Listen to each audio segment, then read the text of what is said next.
Monza. Yeah. Pick up my glasses real quick.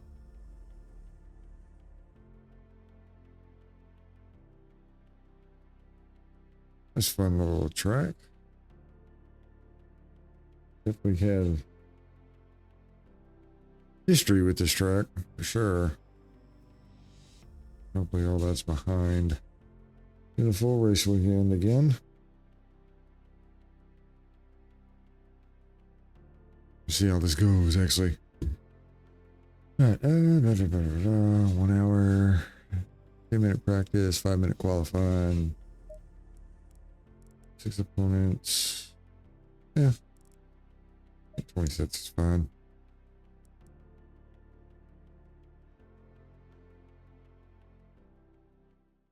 Let's see.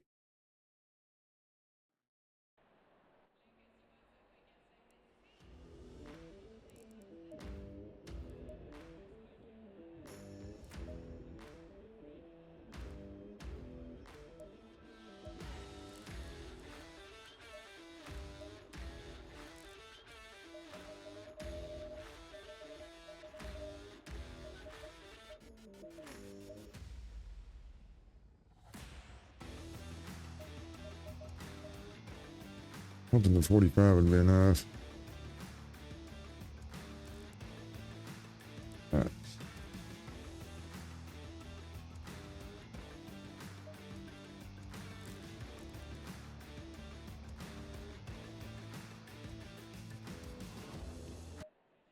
Alright. Green light. Go, go, go.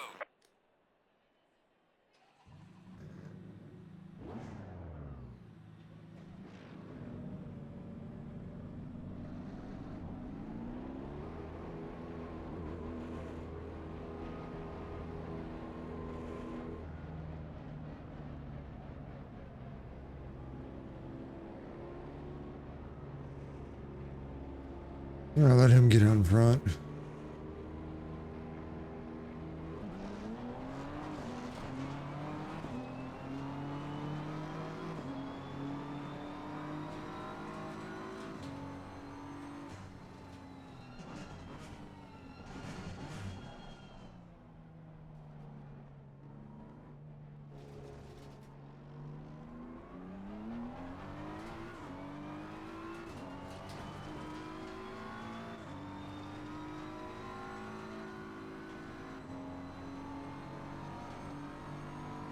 Alright.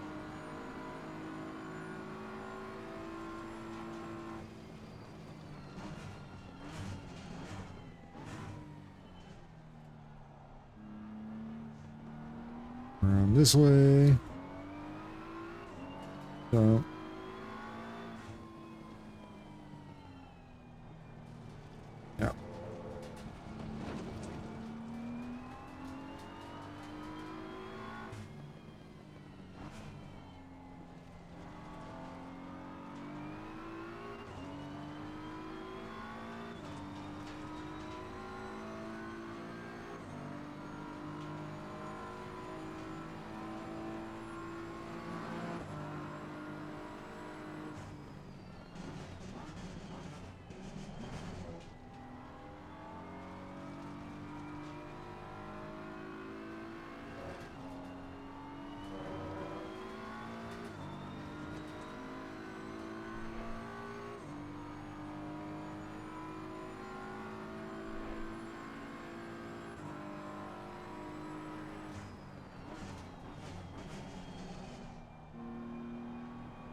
Yeah.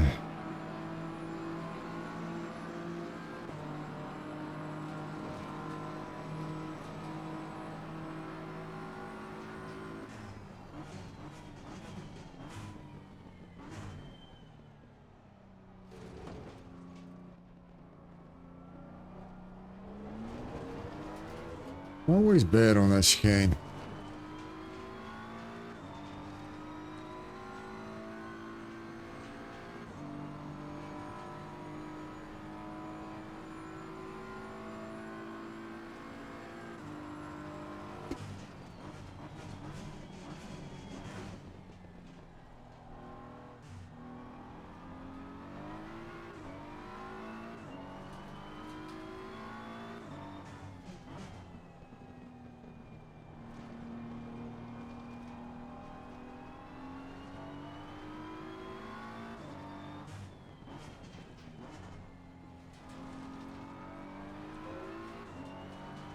Okay.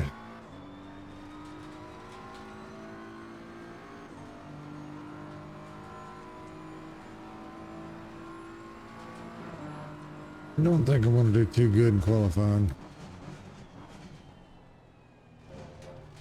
Early. Messed that up.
But and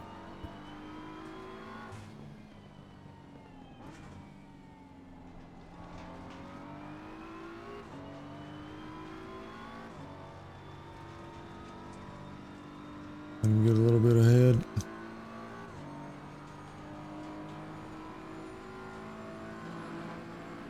Because I'm not trying to compete for fast lap times. Mainly just relearning the track. Where braking points are, things like that.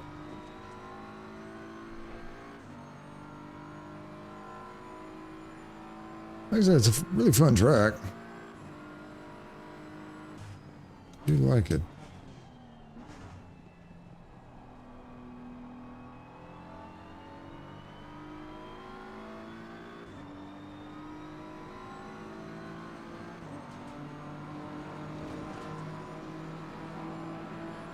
Well done, mate. The fastest lap so far.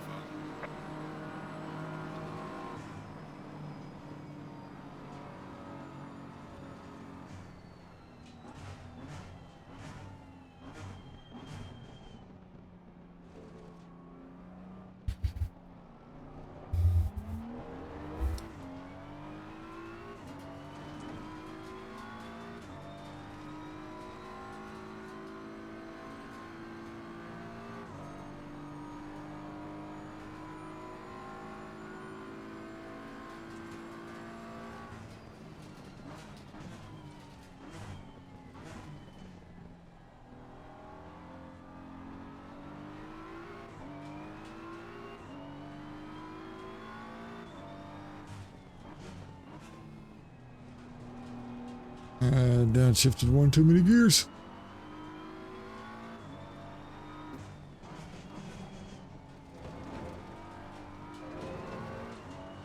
Always gotta watch out for that corner right there.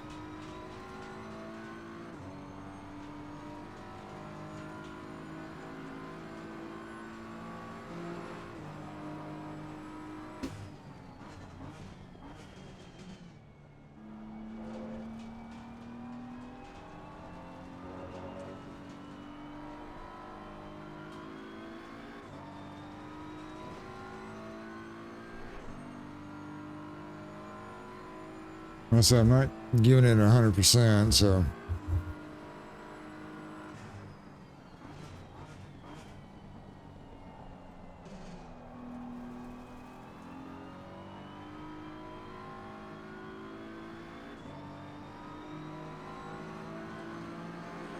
And so this is just a practice to get real familiar with the track.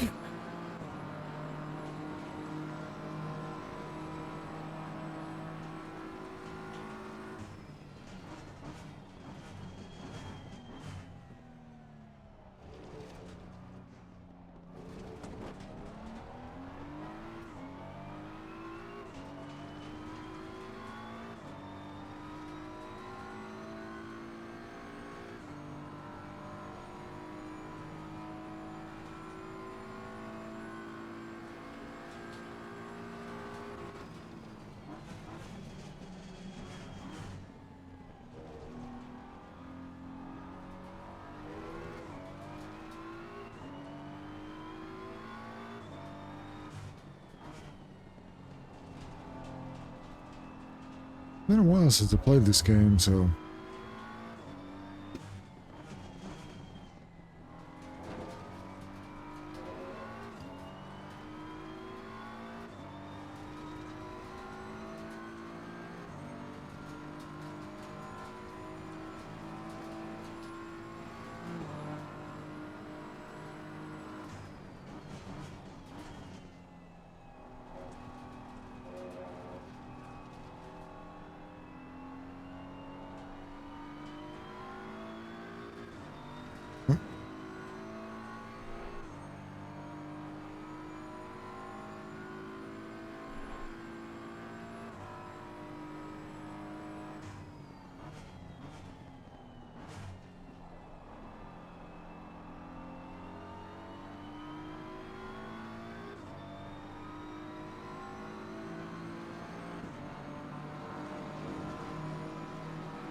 Session is now over.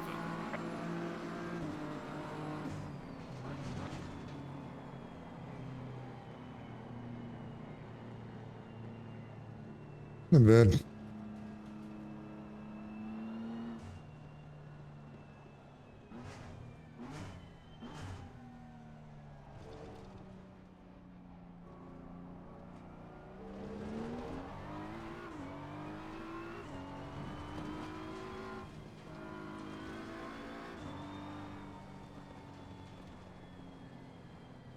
Go and get all the way back to the pits.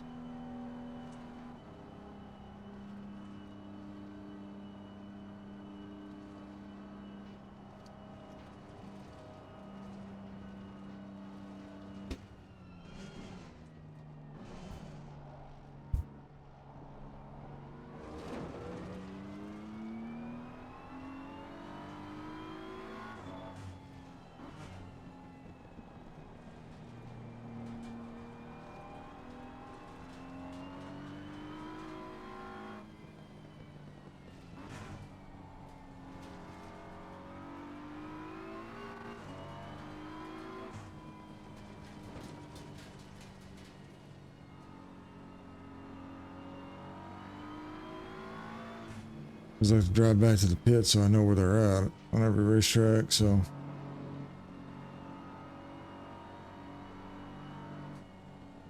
You have it set to where I got to pit at least once.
Yeah.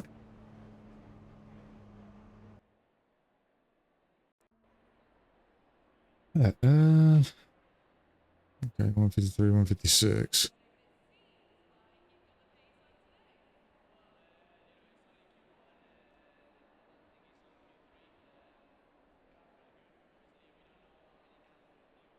Okay.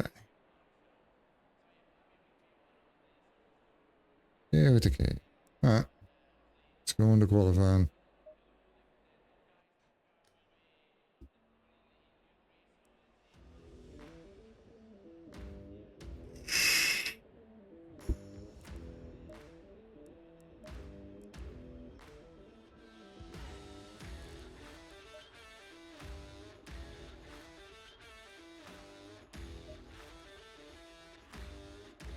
Alright. Green light, green light. Go, go, go.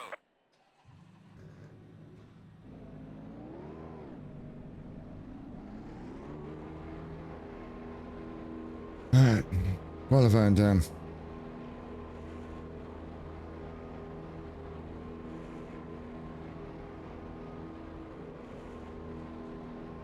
About 5 minutes.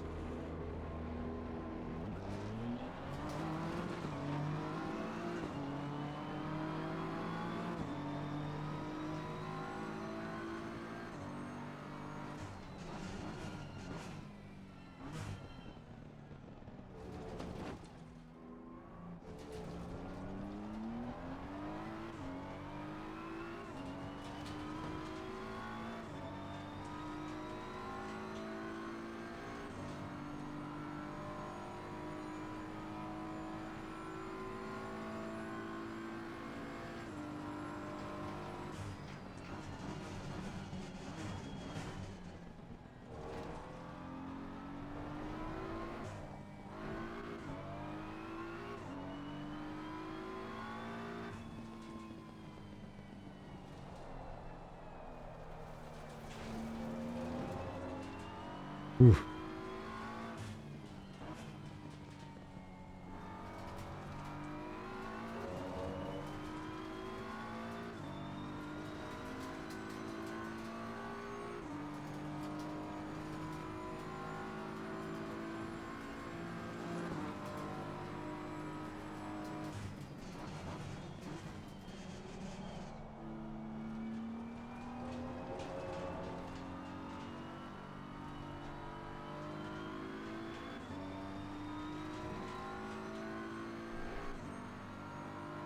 All right.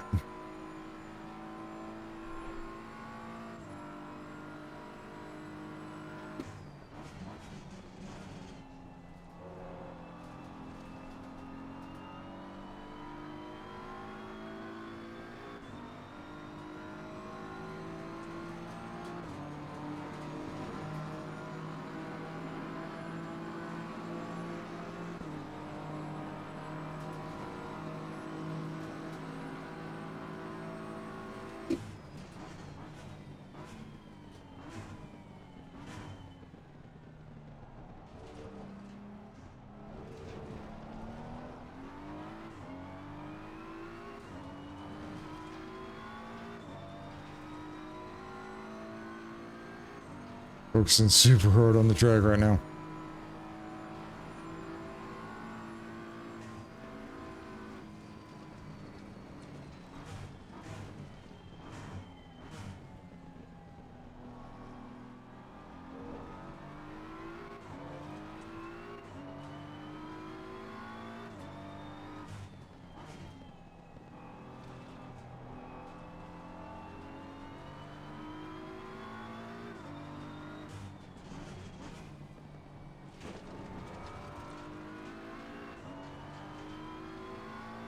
Put that one a little deep.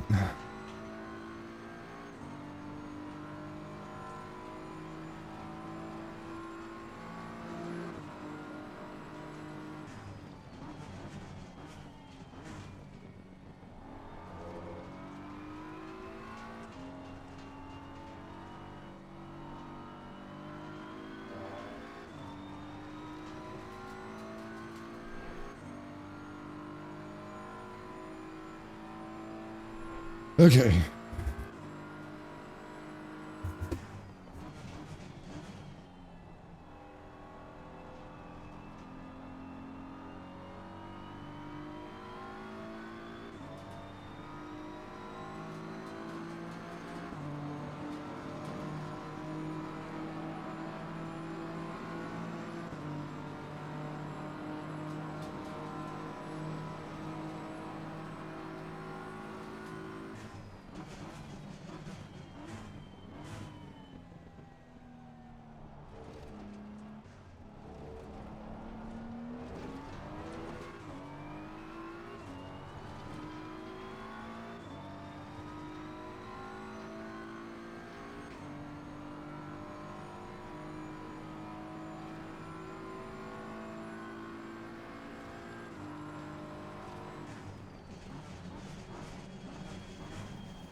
Better make it count.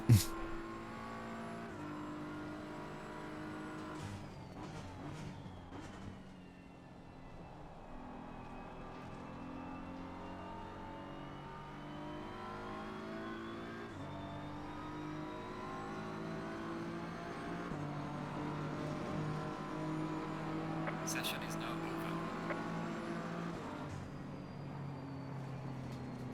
over. 16th.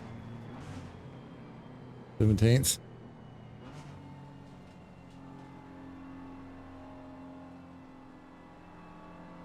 Of course, I really wasn't taking advantage of any like draft or anything.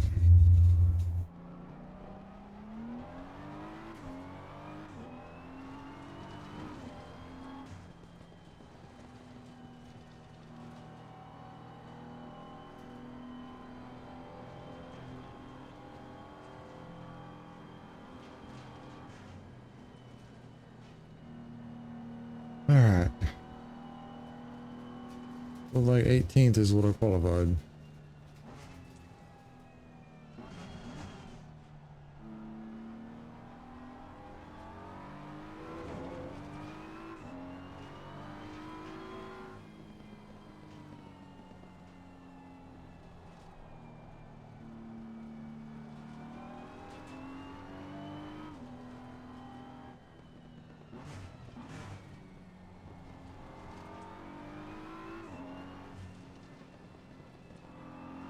Yeah, just making our way back to the pits.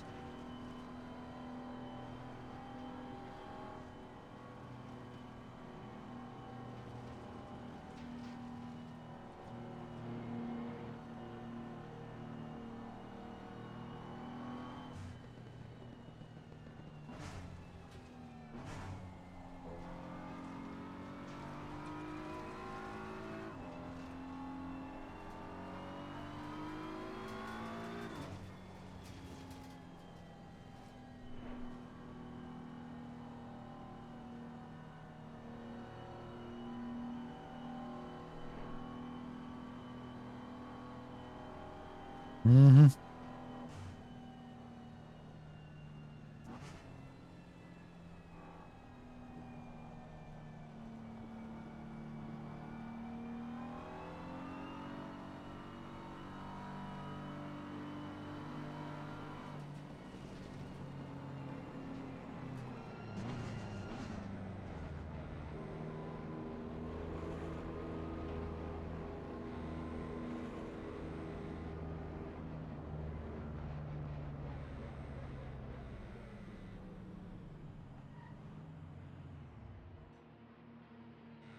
All right.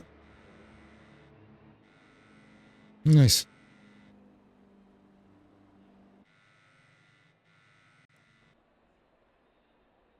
I doubled. Haven't tried much online racing, been more of a flight guy, but thought about getting more wheel time. Oh, nice. And so really I'm not doing any online right now, just kind of soloing, just single player stuff. I'll eventually make my way online as well, but I don't feel like my skills are there yet.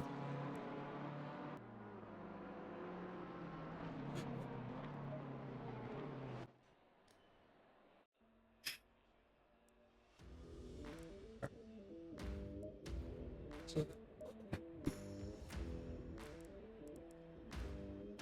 29.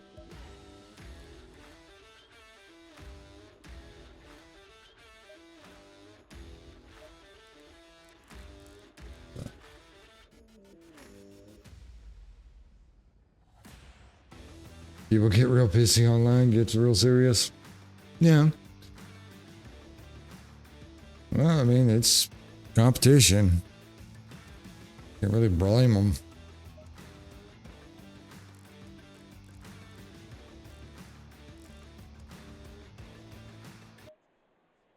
Huh. Stay single file.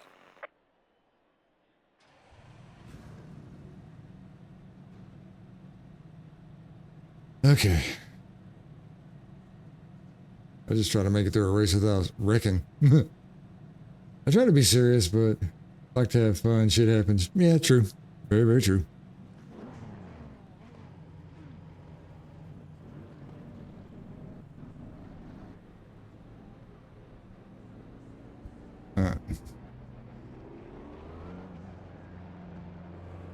Basically, it was a 1 hour race that I'm doing, so.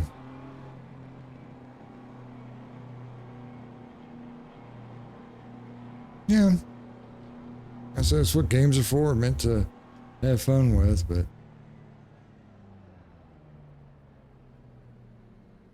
Everybody's gonna stack up on the turn. Nice.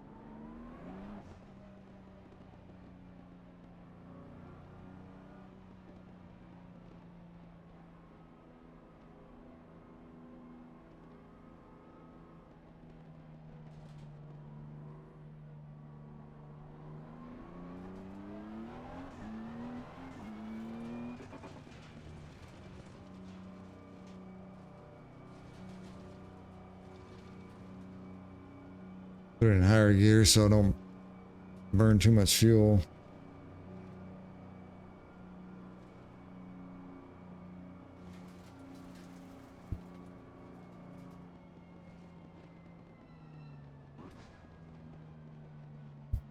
Like I said, I'm just trying to make it through races where I won't spin or lose control.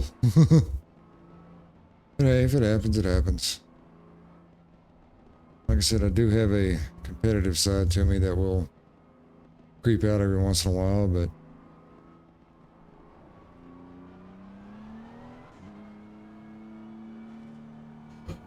more along the lines of when things consistently go wrong. And honestly, that's with any game. Just regular old gamer rage.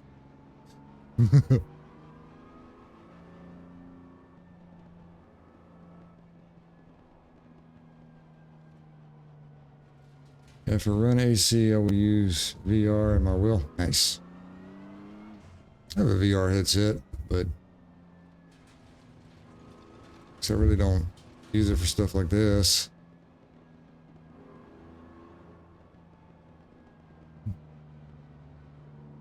Totally understand Gamer Rage. See it tons in FPS games. Oh yeah, I try my hardest to stay away from any type of like online first-person shooter. Played too much COD growing up. I think there was one day in my life I just kind of decided, I was like, yeah, why? I ain't winning no money at it. You know, I'm not getting any type of trophy. I'm getting so angry at a game. So I mainly stick to like simulators. Stay double file.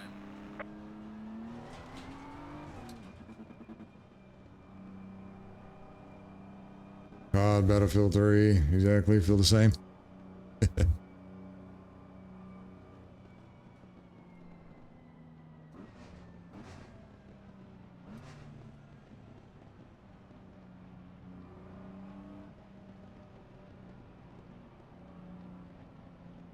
So I'm in 18th position on 27 cars. Me in first place is about a 2-second difference. Something that you have done doing things you can't do in real life. Get a bit of taste of something only a few get to do. Yeah. Racing and all that stuff.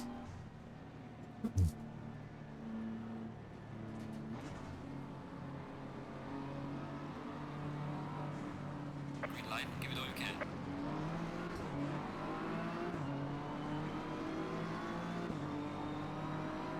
What I'm gonna do here. Car on the right. Clear on the right. Alright, go ahead. These them boys are supposed to stack up to a parking lot. Just like so.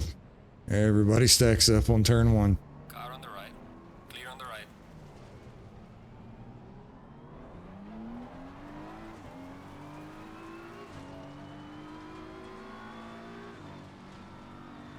I can get those positions back.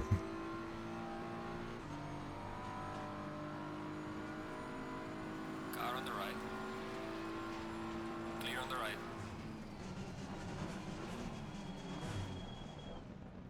Good brakes.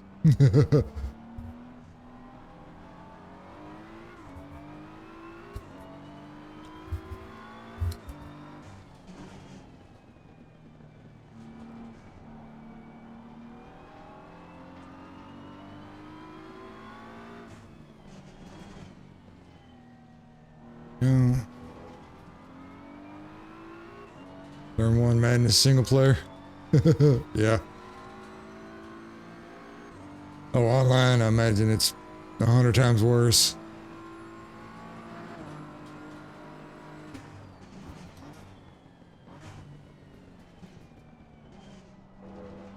It's not so much really the start of the race. I mean, that's where you're going to see a lot of your action. Ooh. Car on the right. Clear on the right. Anchor got squirrely. Winning the pile up, yeah.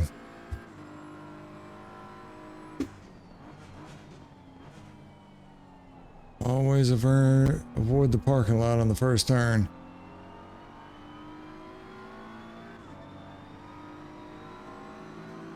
Car on the left. Clear on the Yeah, left. got my qualifying position back.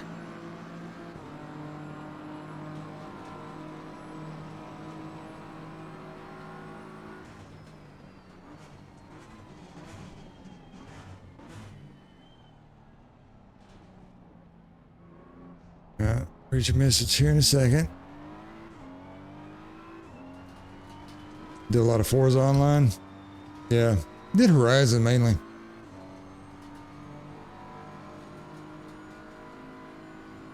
Like do all the time attack, time trials, that kind of thing.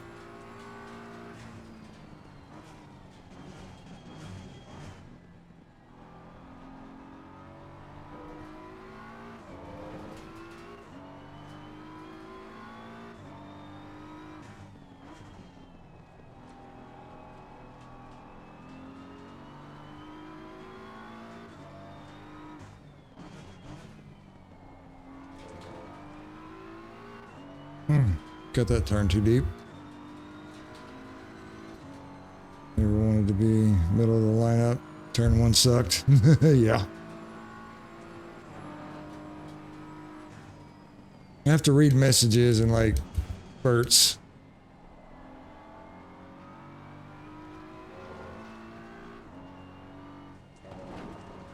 Please forgive me if I do miss one. Never liked Horizon. Or was the Motorsports? Fair enough.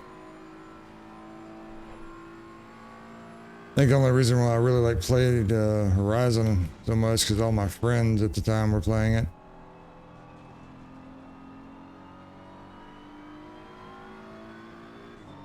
Get those Simcade racers. You maybe, but you made it through. Totally understand. Fastest step so far. I'm in your car, texting and not safe. Yeah.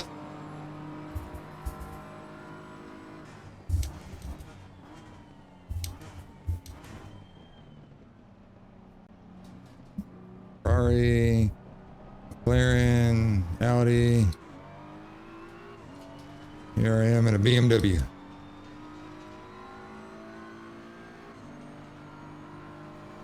Car on the right. Clear on the right.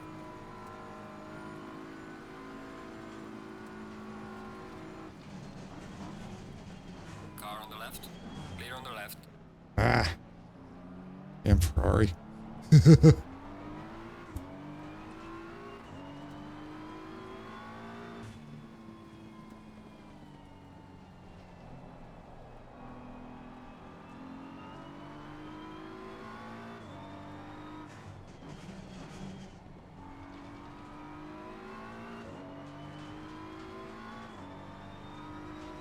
Interesting challenge.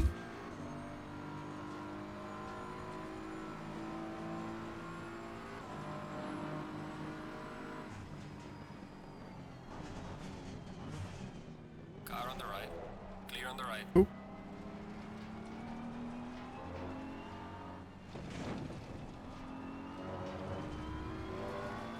I had to take that. That's alright, I'll get him on this turn up here.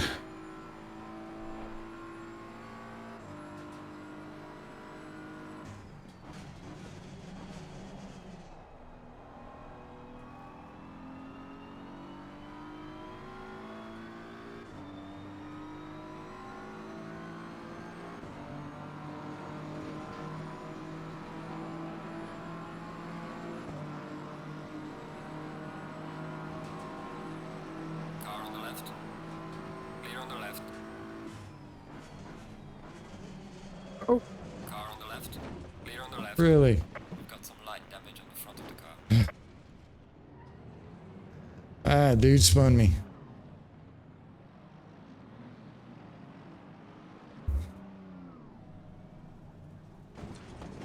Ah.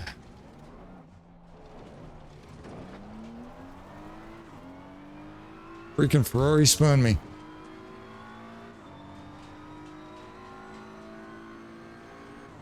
See that mess?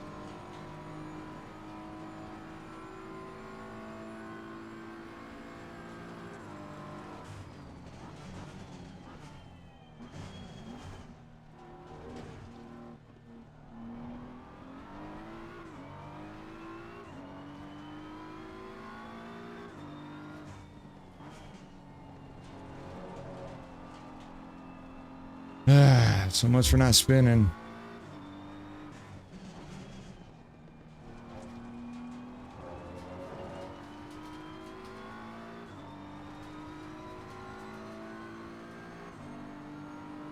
Apparently they do.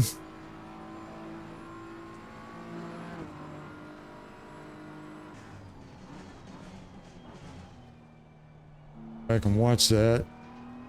See what really happened. In my end, looks like I gave him plenty of room. He just drove into me on the turn.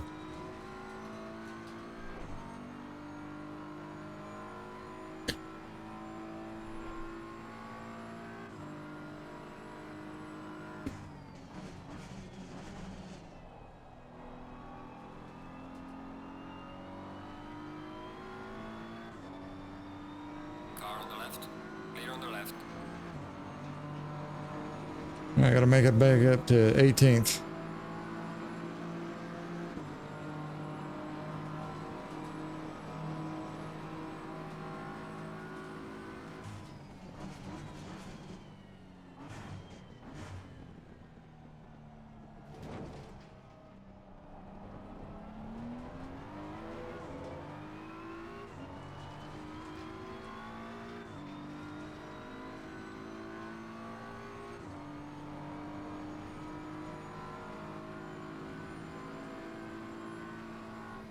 Car on the left. Clear on the left.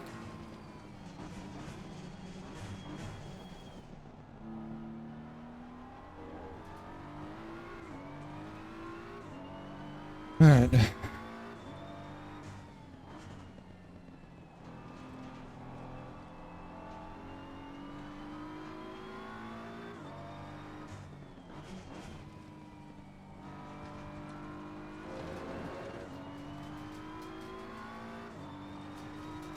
Yeah. To the desk.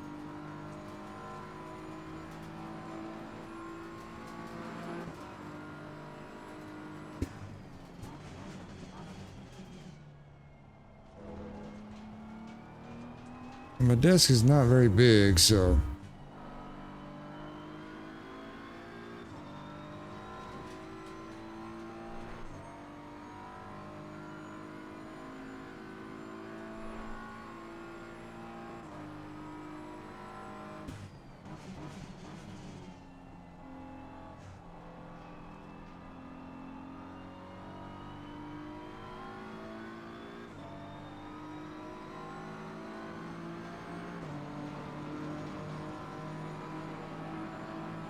Well done, mate. This has been your personal best.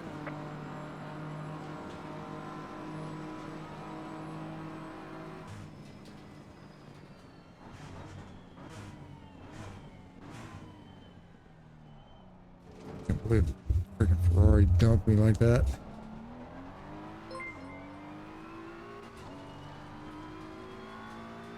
Oh, appreciate the follow.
All right.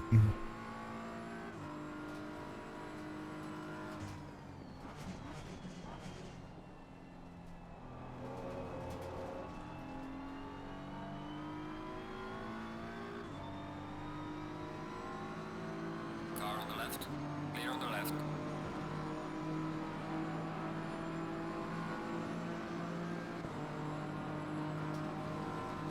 You know, on that turn, it seems like this car holds the inside line a lot better.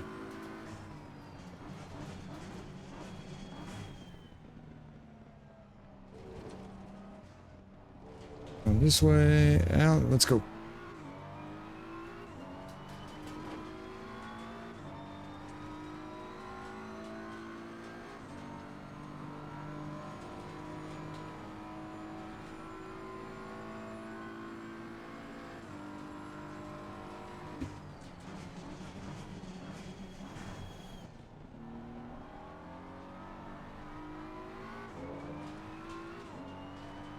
Okay.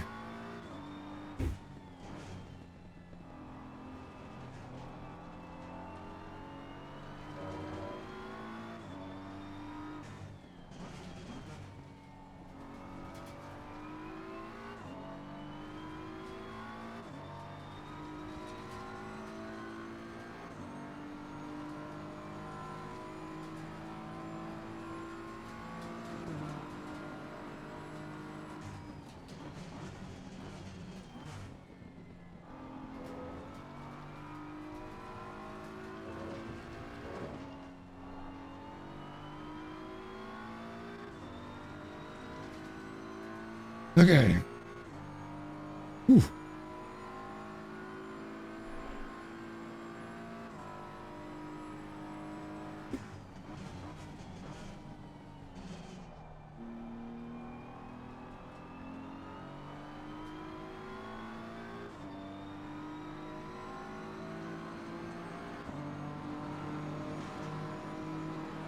Gaining on the car ahead in sector 1. Well done, mate. This has been your personal best. Okay.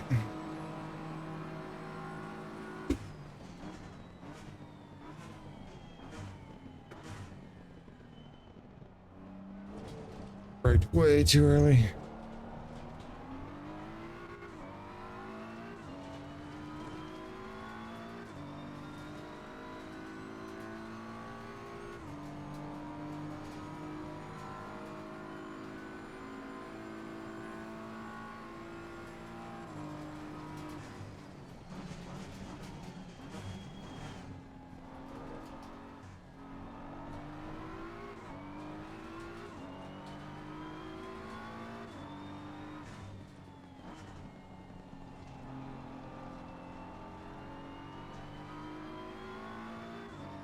Okay.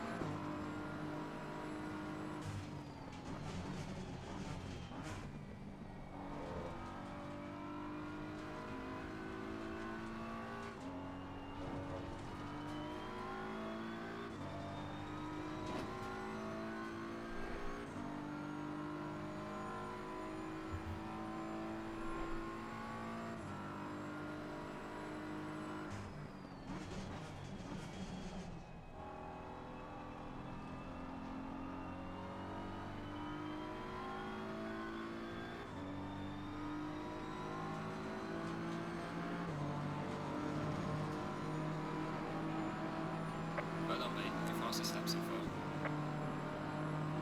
Okay.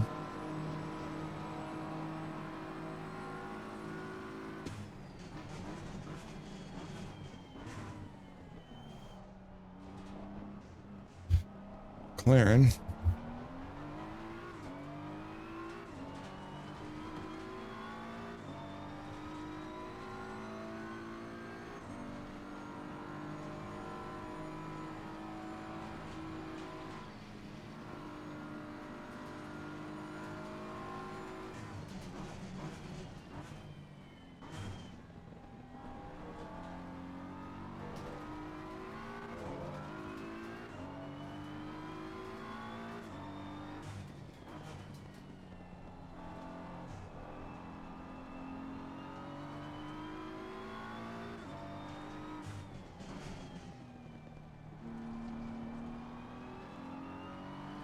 I should have downshifted.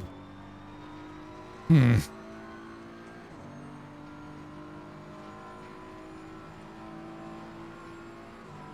Not a real estate.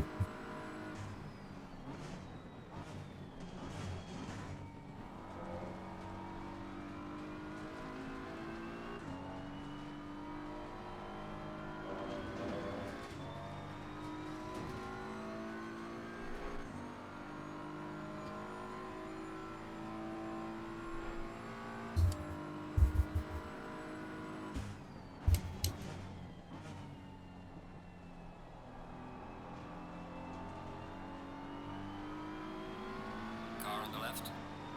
Clear on the left. Plenty of room.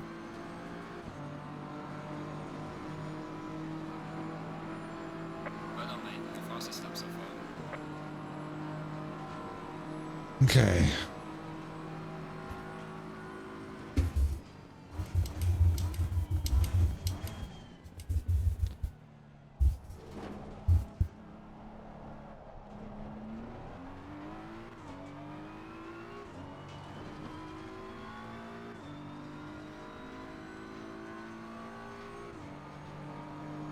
While they're up there fighting with each other for position, I'm slowly gaining on them, so.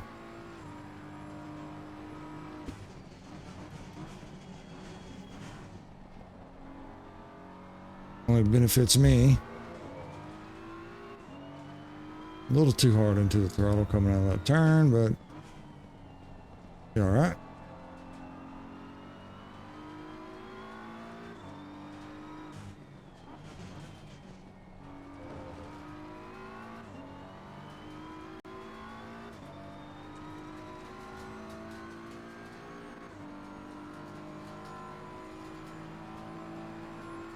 Okay.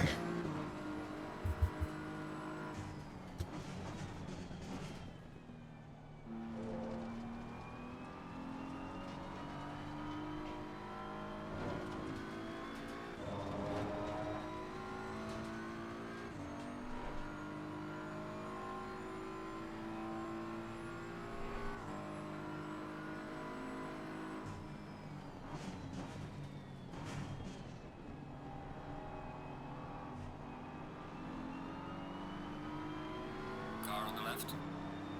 Clear on the Come left. on. Come on, girl. Car on the left. Clear on the left.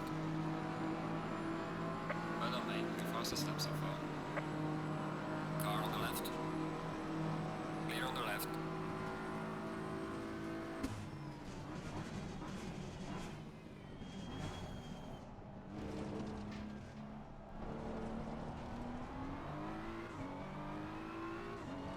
Come on, girl.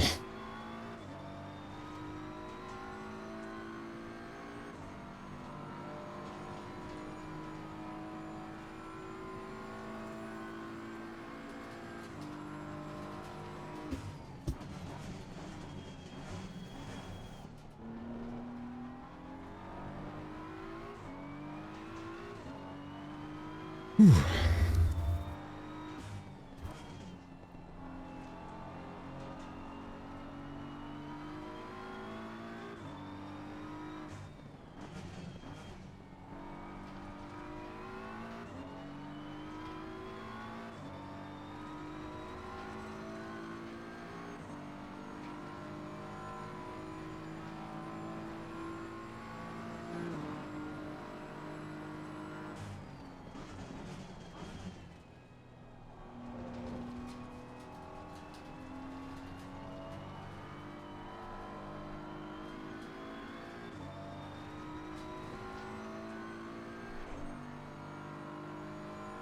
Hmm.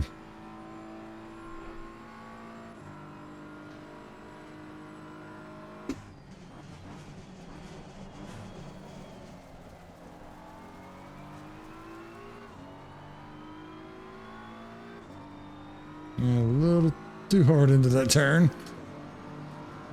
Whoops.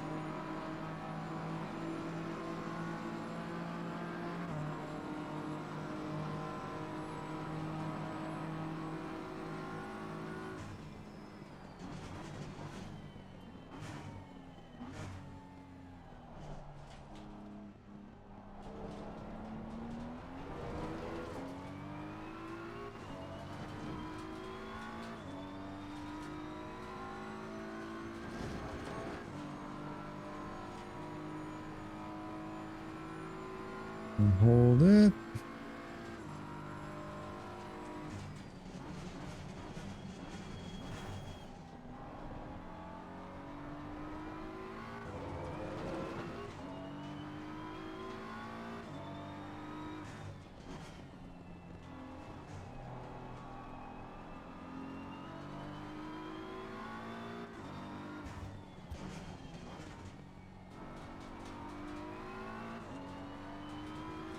I'm definitely gonna have to go back and look at that replay on the spin. I don't think I did anything wrong, but maybe.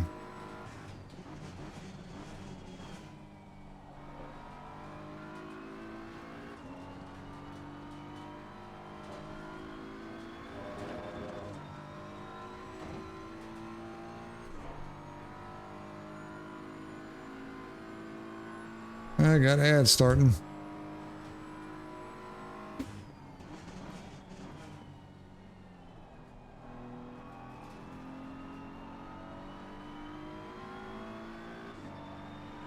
Car on the left. Clear on the left.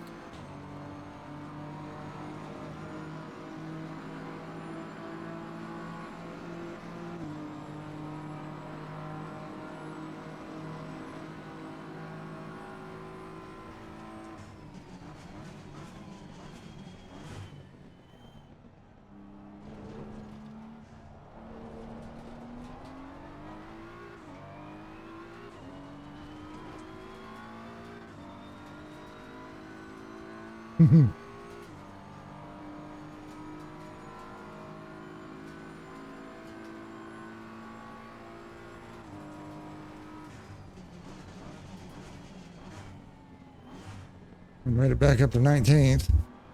That's good. Right back for a bit longer. Yeah.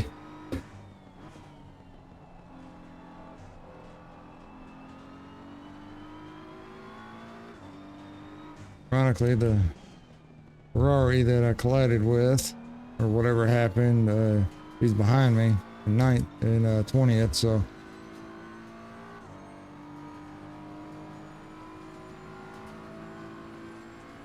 The pit is now open. Okay.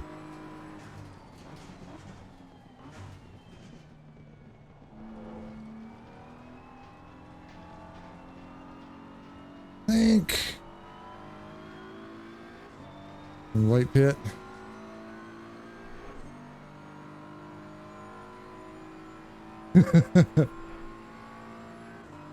Hey, upside.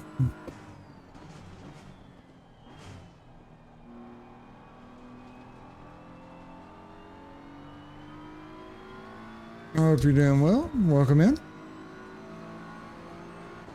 Bentley's going in the pits. On the right. Gaining on the car heading sector 1. I'm in 18th now. Go back into my original position.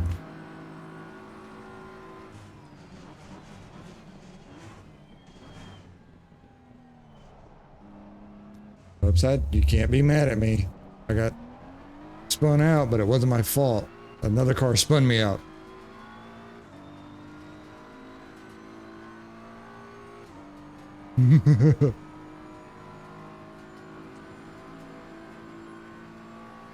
Alright, what are these two knuckleheads doing? Car on the left. Clear on the left. There's some light damage on the right of the car.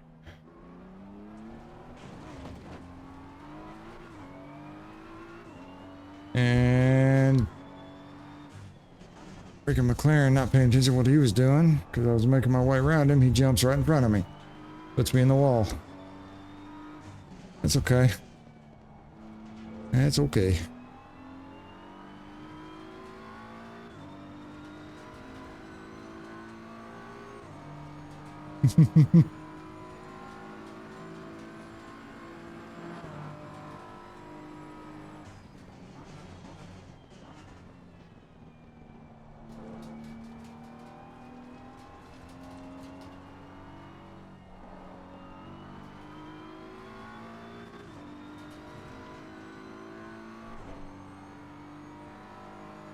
Want something to share with? What?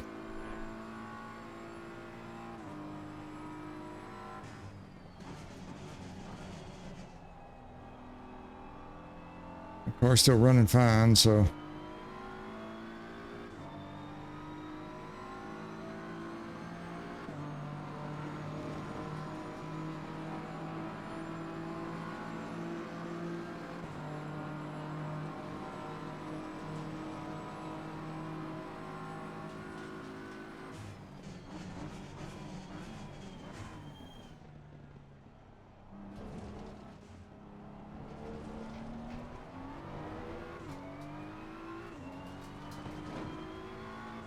You have shitty tasting jokes today.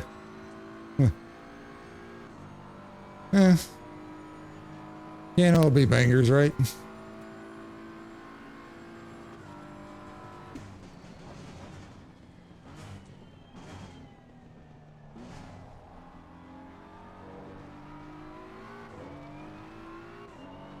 And 13th.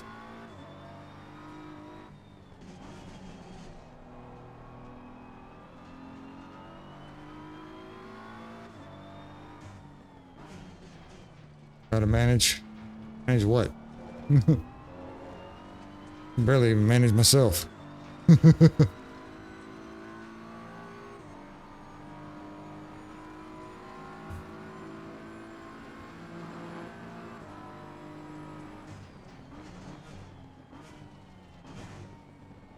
gonna try to late pit. Just to see if I can keep any of the positions that I've gained so far.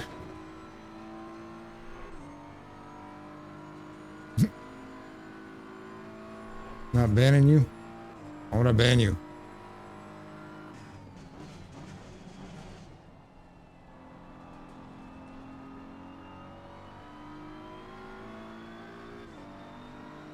And in the pits. Yep. Car on the right. Clear on the right. And 12th.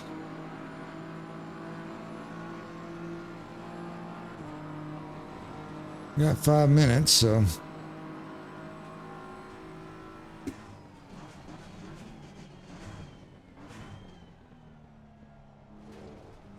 I got 11 liters left.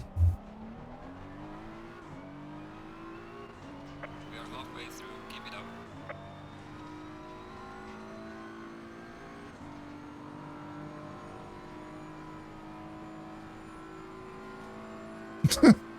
The hell are you on?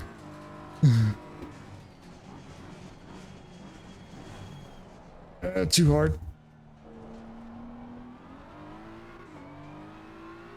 Does a banger come with the spank? Shut up.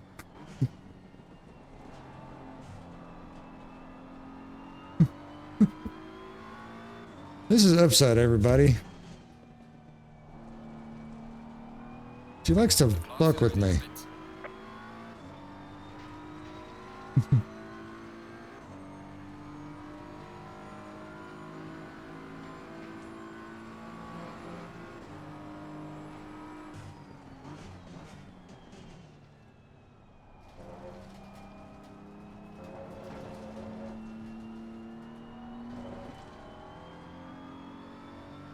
Alright. I think I need to go to the pits now. Because I got 9 liters of fuel.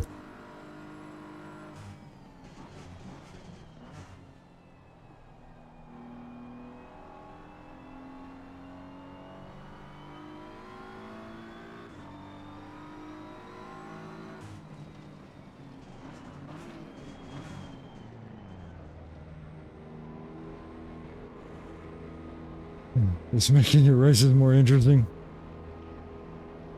Yeah, I know.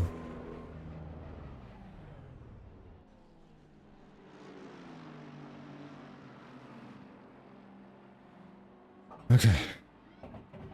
48 seconds. There's a van.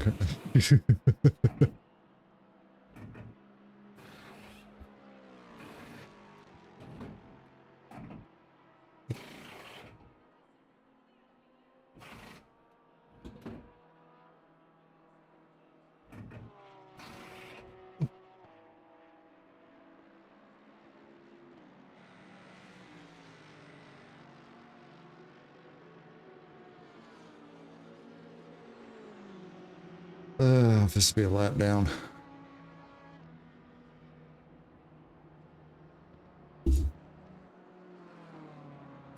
Mandatory stop is now clear.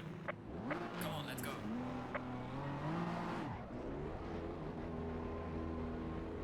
Class leader is in the pit lane.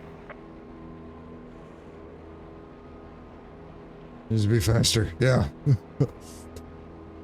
Well, they were probably fixing the damage from the impacts.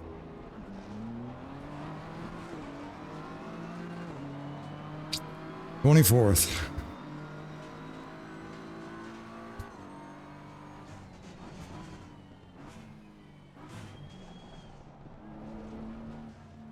I gotta get the tires warmed back up. Or the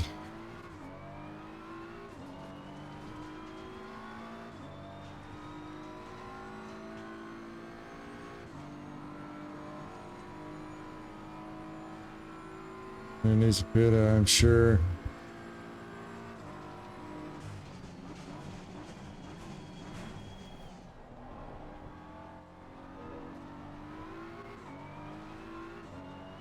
Yeah. Like I said, I did kind of a late pit, but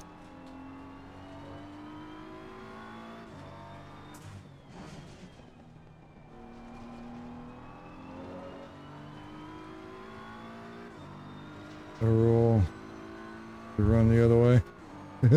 Yeah.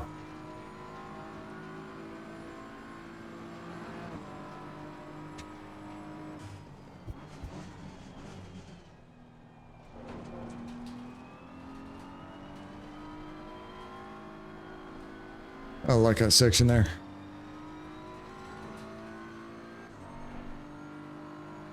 Let's see, there's still a bunch of people in the pits, though.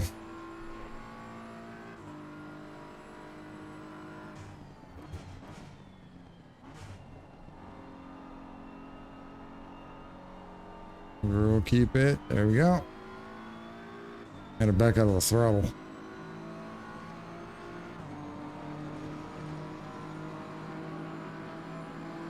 Pit window is now closed.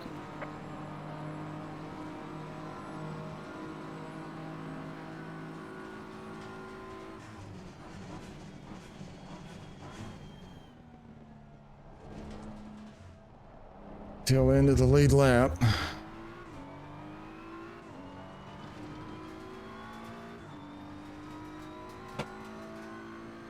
The class leader is in the pit. Fair enough.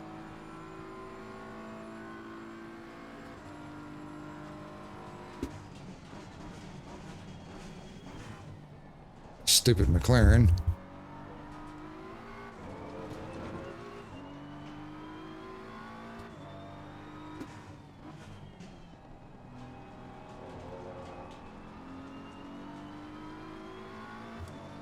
Car on the left.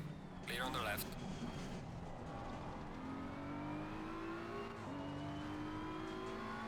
You got that one back.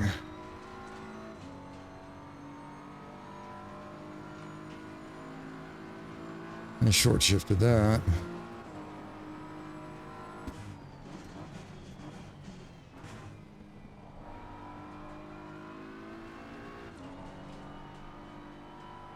Okay, here we go.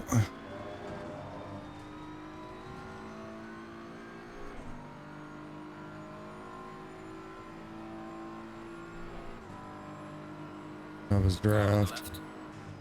Clear on the left. Car on the left. Clear on the left.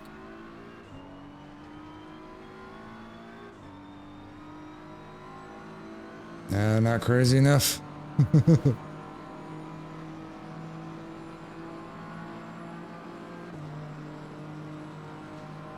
There's a car exiting pit lane. Cool.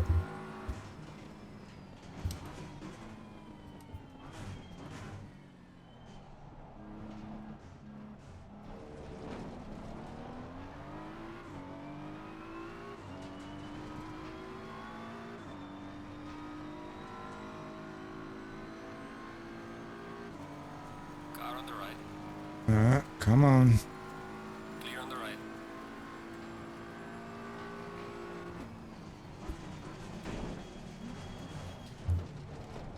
Sorry, Acura.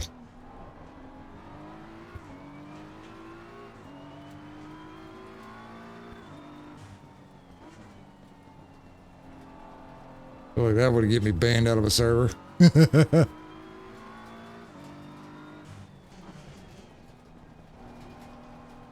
Ruined his day.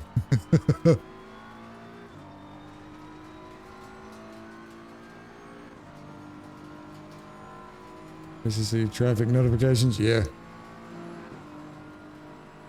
That's what I'm saying. As I braked way too late for that.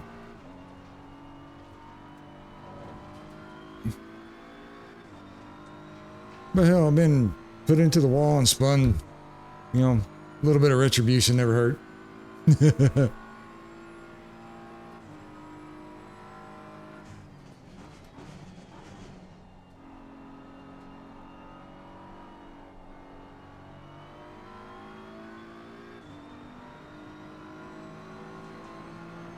Got back a call. Okay. Brake assist. They do, don't they?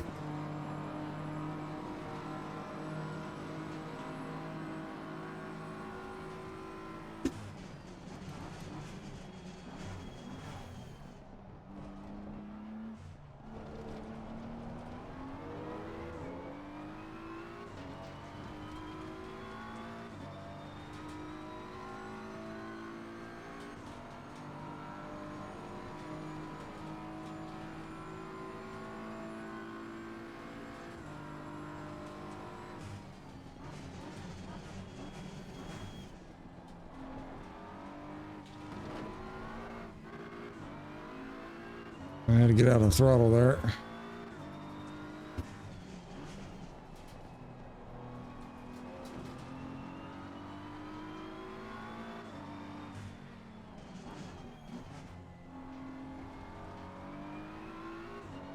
I try not to wreck anybody on purpose, but things happen.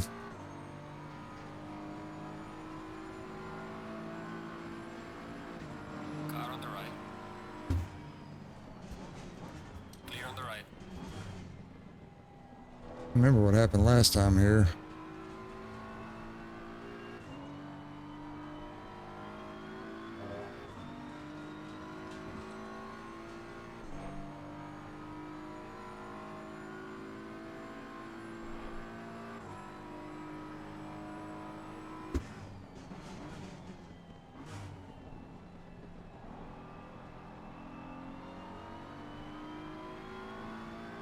Car on the left. Clear on the left.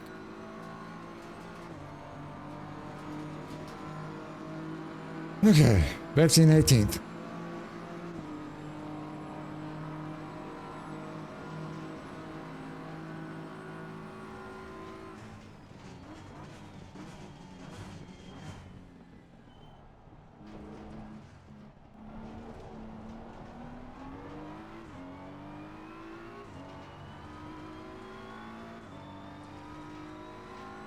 I said Monza's a fun track to race on.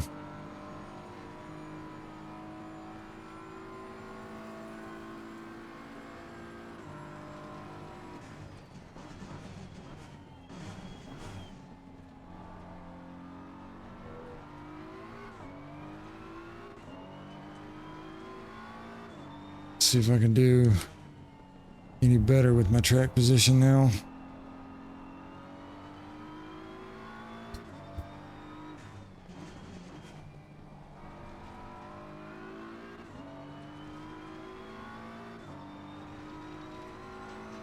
Hopefully I can.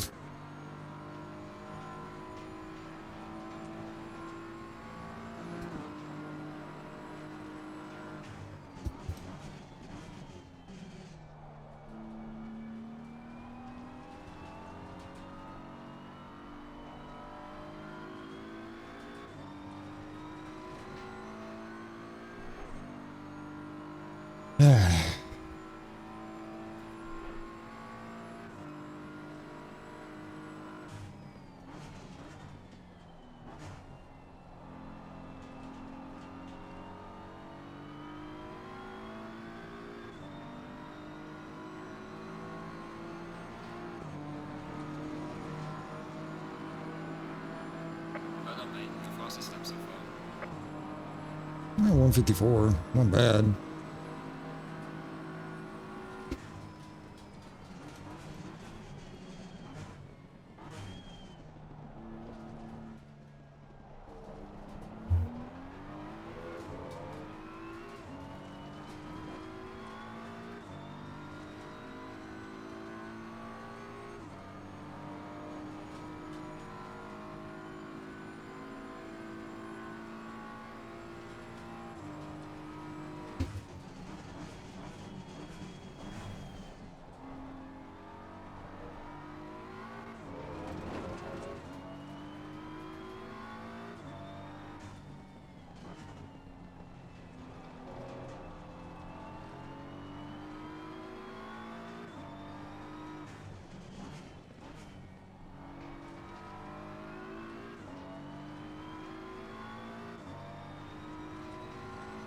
Okay.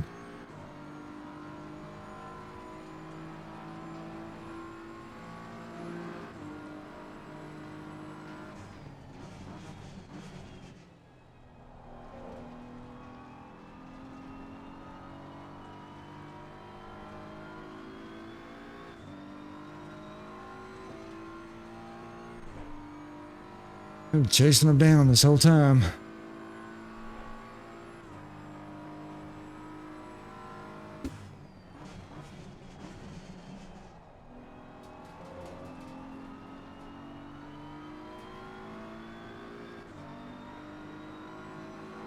Car on the left.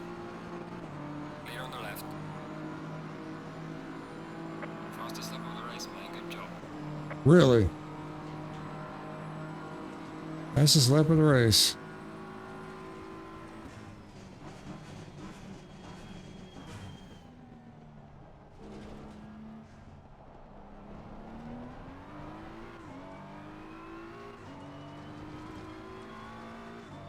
How did I get that?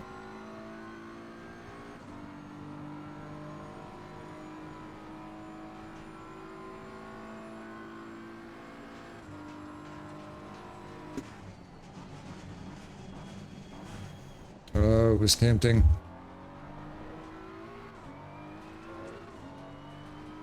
That was the one that spun me out earlier.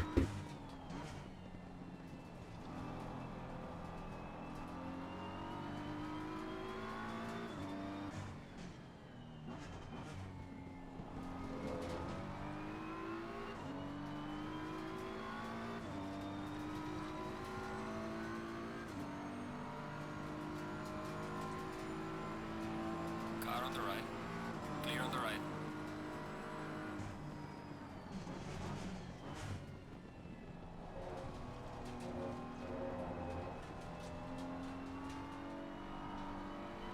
I think Upside's on a call.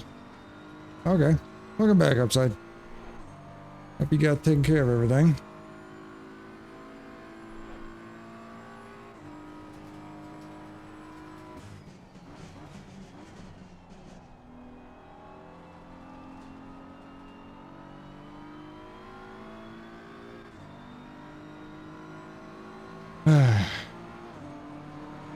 I'm in 16th now.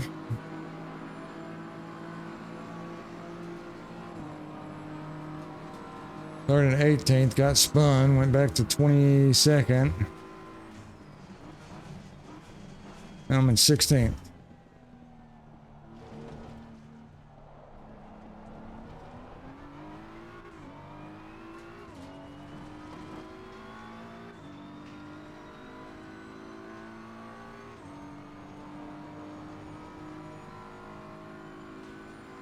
Slow car ahead.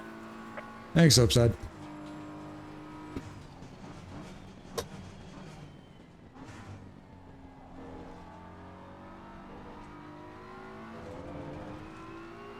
Have fun.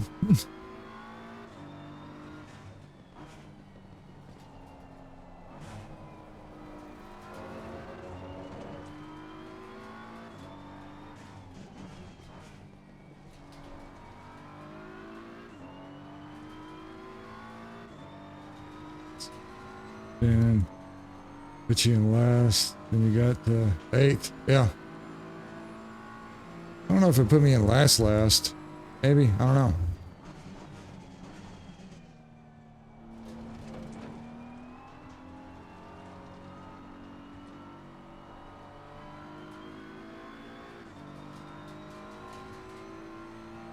Can't always make you crash. Yeah, Upside likes to fuck with me a lot.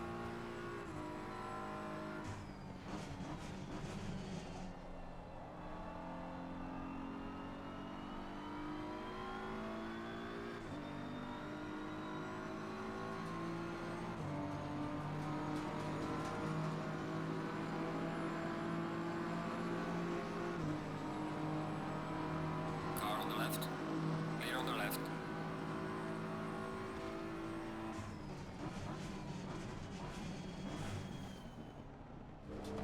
Smooth.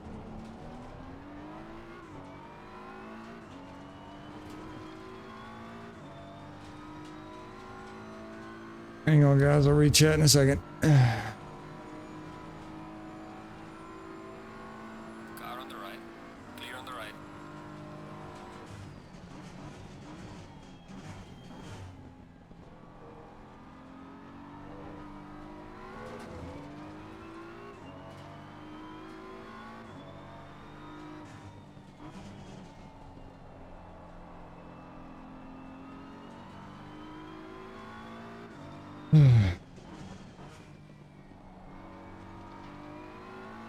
Usually about this time, I'm kind of out in no man's land. I could actually sit and read chat, but right now I'm like fighting for positions. What?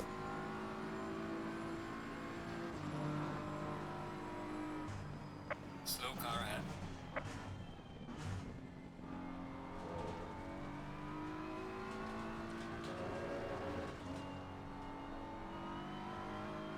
Oh, okay. What are we doing? What are we doing? What are we doing? Car on the right. 3 wide. Clear on the right. All clear.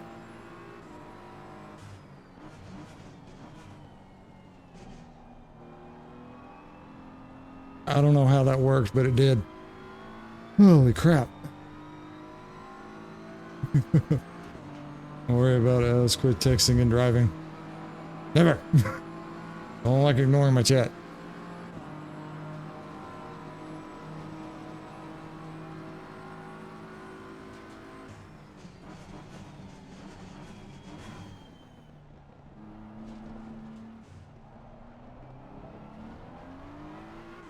Look, Upside, another BMW. Your favorite.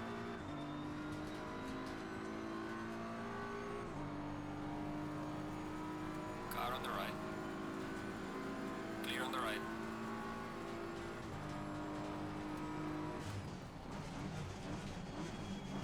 Slow down, girl. Yeah, girl.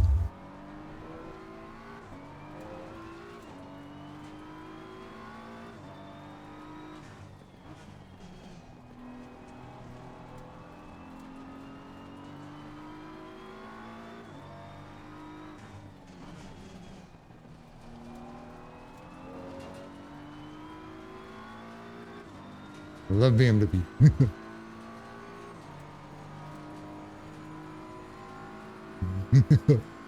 Was this a nice car? This girl's been treating me good.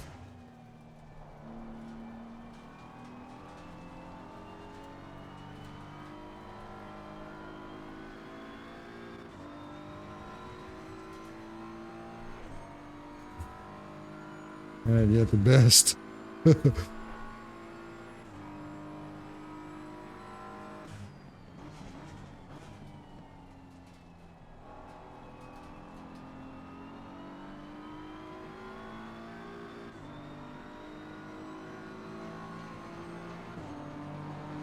Ah, 7 minutes. Wonder if I can get into the top 10 in 7 minutes.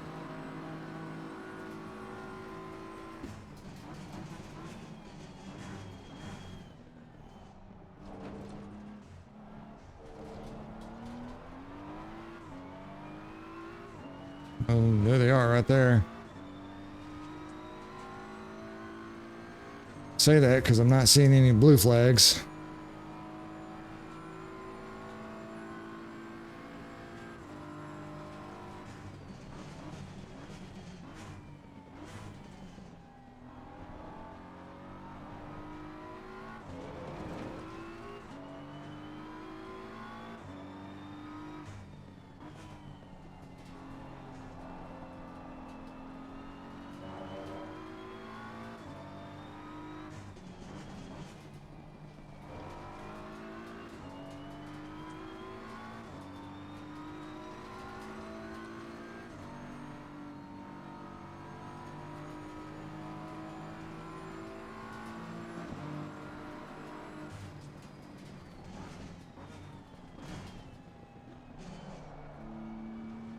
Went wide.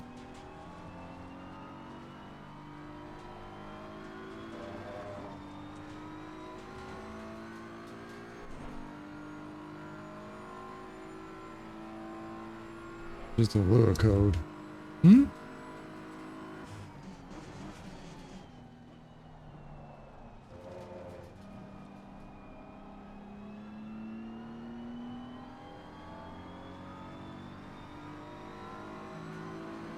Oh, nice.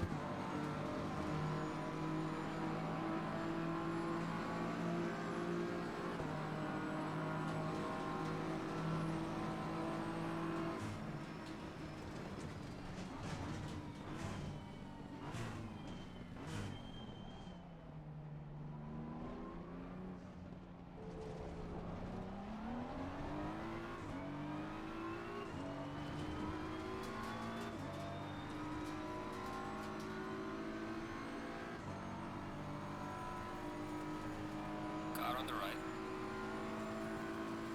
Clear on the right. Car on the left. Clear on the left. Where you going to, aren't you?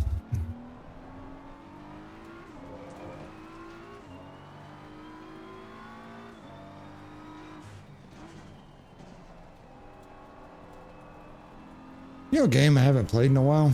Generation Zero. Just got to thinking about it.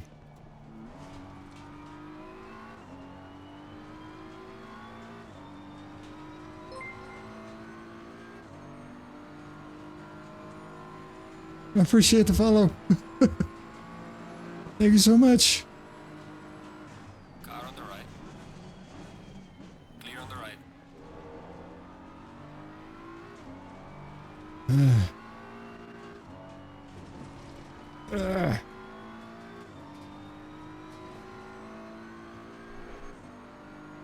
Because strategy games. I'll speak a southern slang phrase.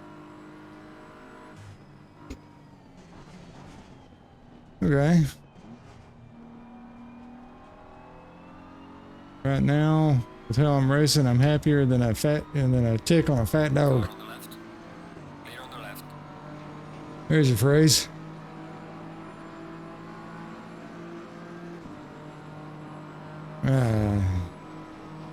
There's 3 minutes. Gonna get top 10 within 3 minutes.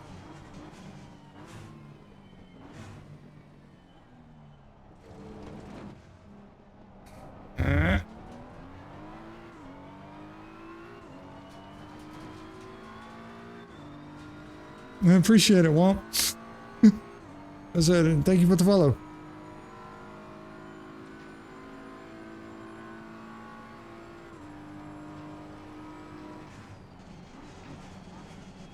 Car on the right. That mobbed him. Nope, have it back, dude. Nope, have it back. I'm not gonna sit there and Clear on the right. do that. Ah.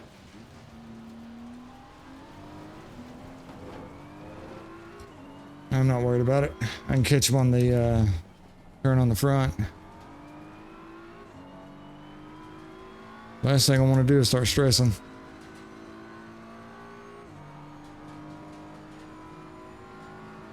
I'm not going to gain the position by doing something dirty like that, just because I was going too fast.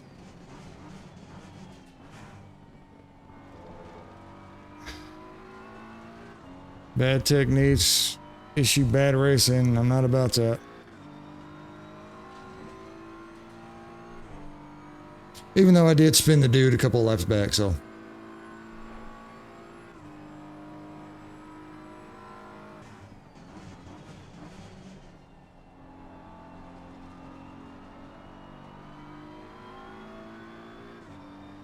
We got 2 minutes.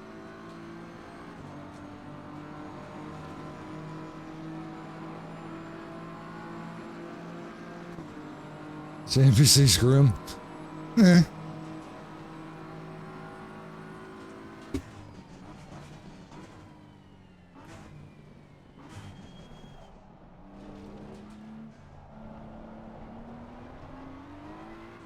We almost spun it there. Tires are getting worn down.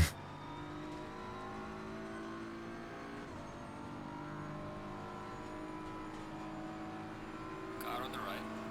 Clear on the right.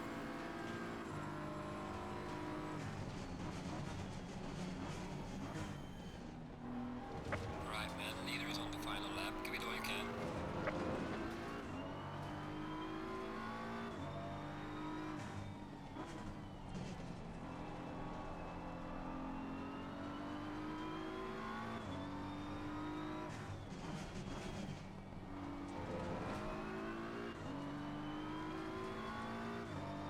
All right.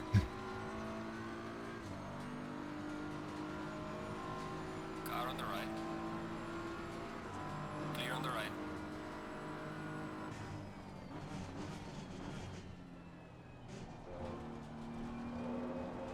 All right, top 10. Can I hold it? Got 9 liters of fuel.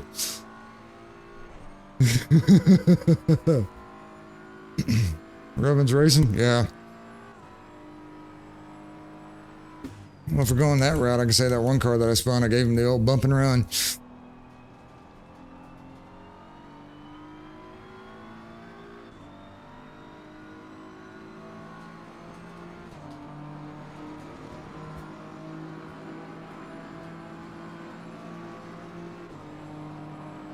Phew.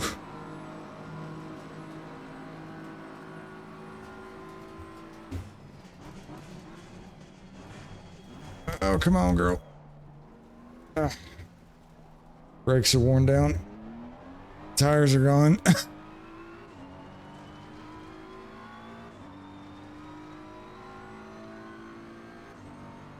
just gotta hold it for the whole lap.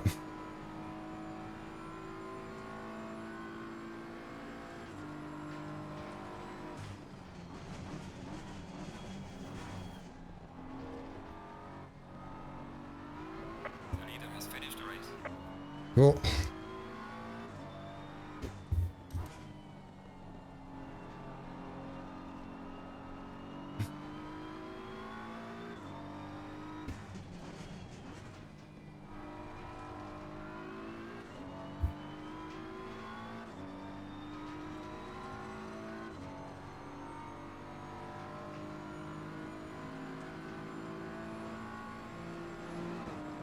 Yeah, come on.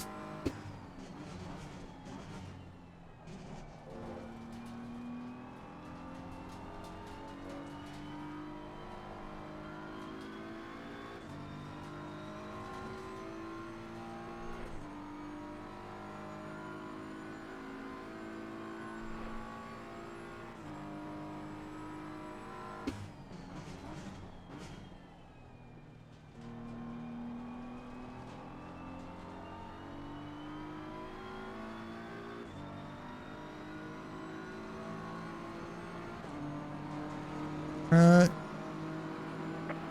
race is over. Good job, mate. You did your best. Bring it back to the pits. Nice. 10th. Thank you. That was a top 10. If I can survive getting back to the pits, because I literally have 5 liters of fuel.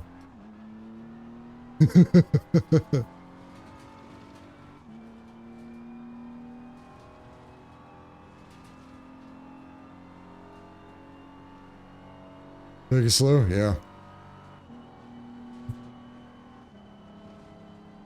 So I'm low gearing it. Let's strap on for you today. Shut up. Shut up.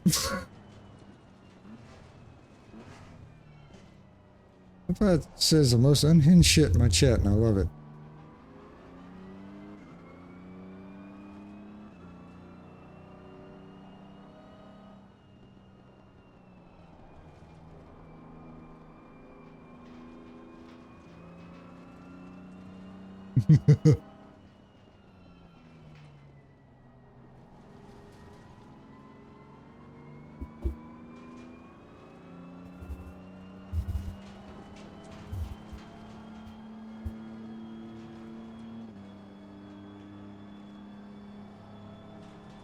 Really, if you want. I hope y'all enjoyed that race. Hope it wasn't boring for y'all at least.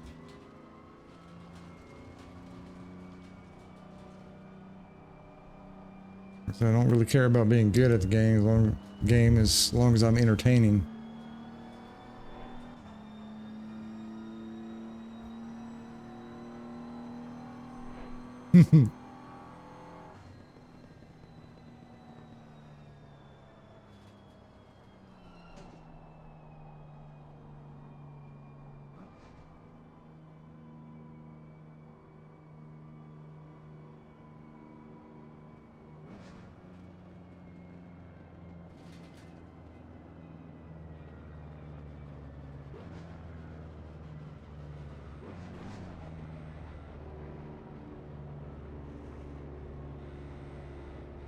And I made it to the pits.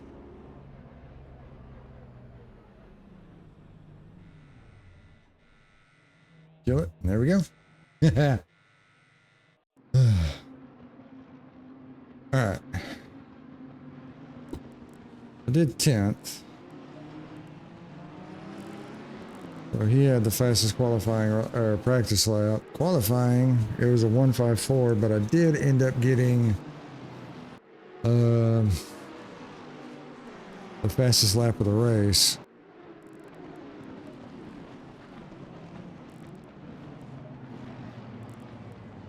Let's see.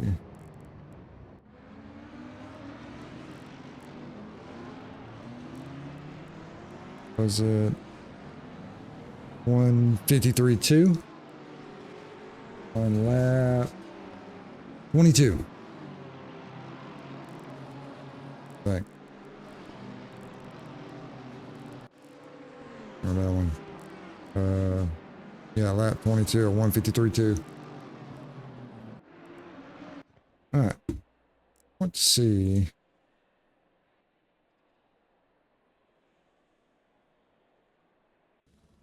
All right. Right here.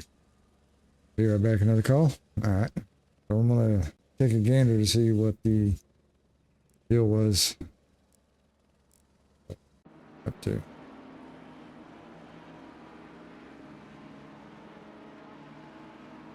What was it about? Lap 5? Y'all think?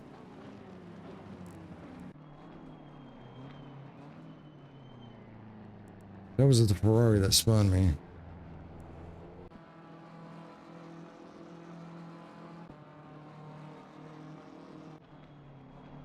Oh, lap 4. Okay, so here we go.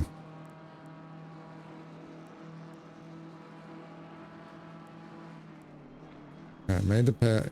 Yeah, he just drove right into me.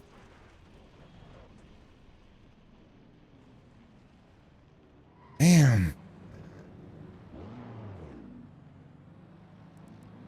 Like cow. Guess what? Yeah, that's what I was thinking. Can you race with me? Not tonight. Whenever I start feeling comfortable to where I'll start racing online, most definitely. I have no issue with that. I'm eventually going to do like community races and things like that. I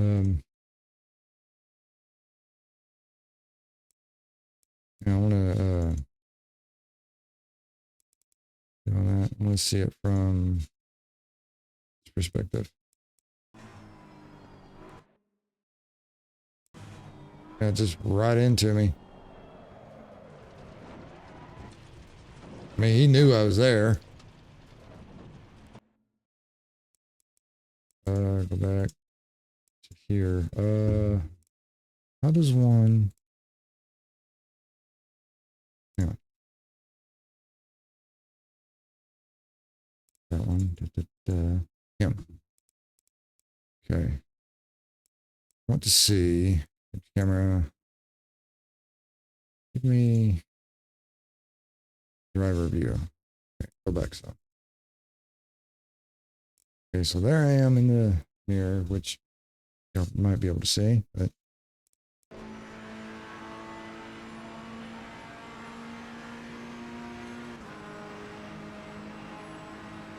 come around and I'm there.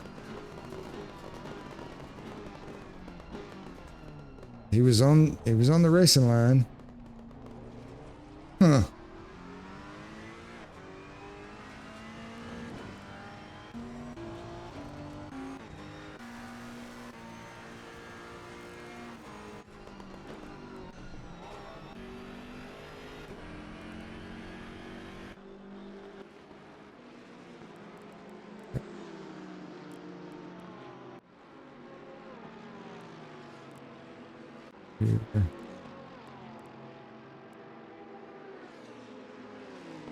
There, okay.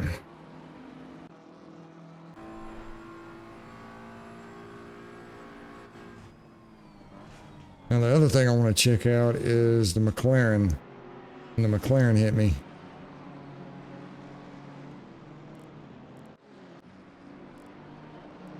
So we're gonna stop.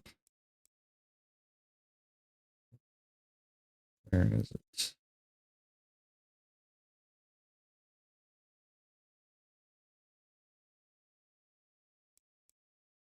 Change cameras. Okay. Looking at all the cars just to make sure there's not another one. No, it was this one. Okay.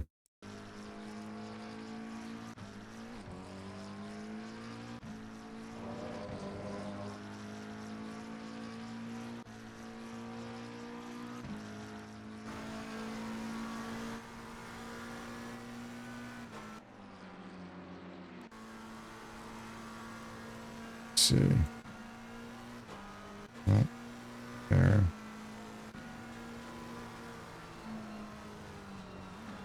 Yeah, about lap 18.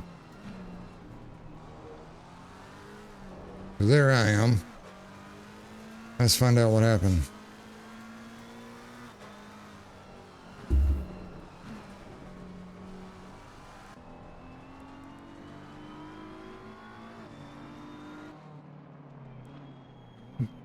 I got around him pretty good.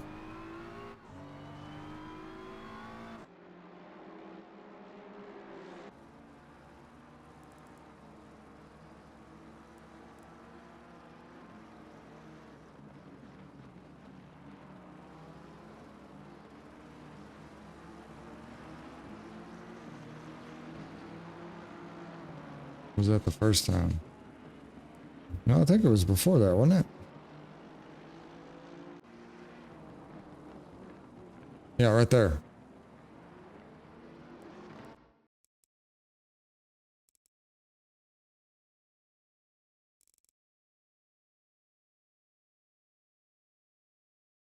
Trying to get a good view.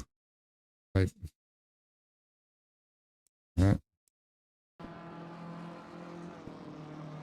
We're approaching the turns. Yeah, he just... Okay. I kind of feel that's more of a just a racing incident.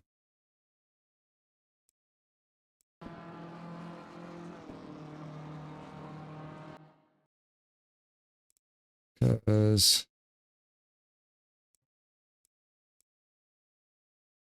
He said, you got that space right there, and he was trying to prep for the turn. I was just coming up too quick. I think that's just more of a racing incident than anything.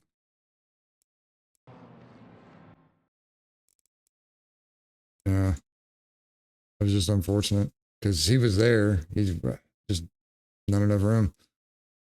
Really can't blame him for it.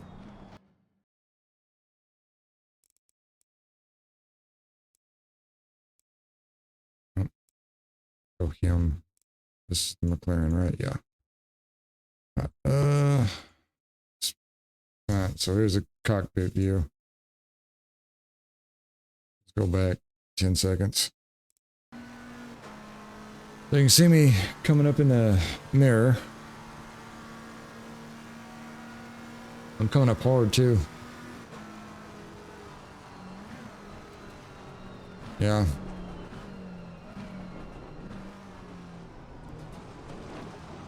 Could have been avoided, but in those fractions of a second, yeah.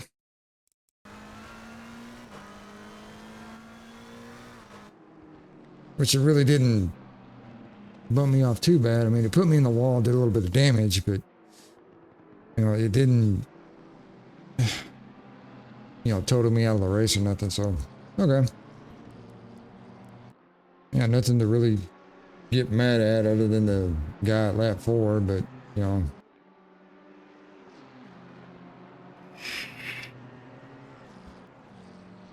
No one's fault racing moment, yeah. Well, I say it was just a racing incident. No one really to blame.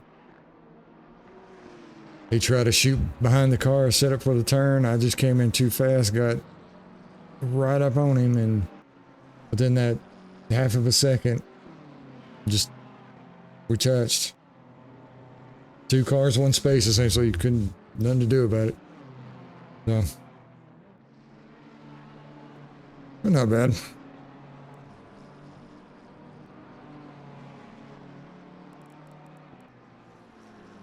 See the damage on the hood.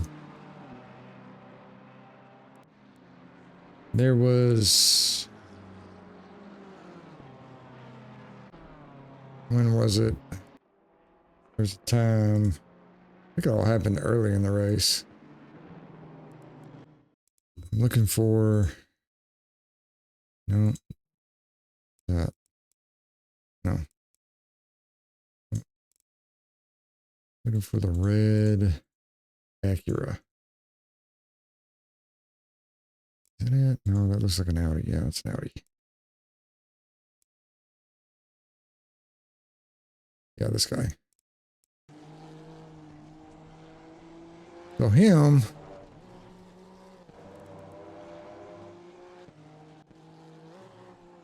I think I kind of punted out of the way.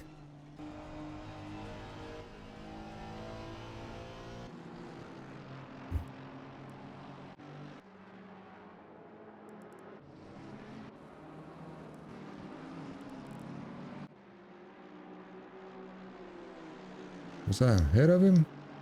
Welcome back, Upside. Just doing race footage.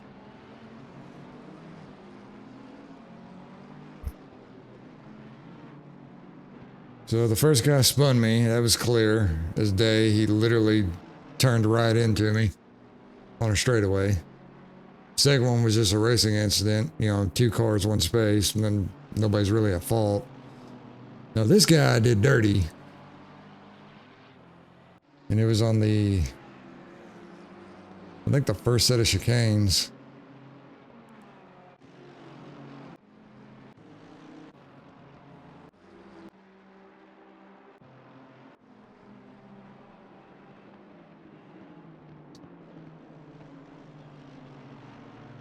Or he's on your ass. Yeah.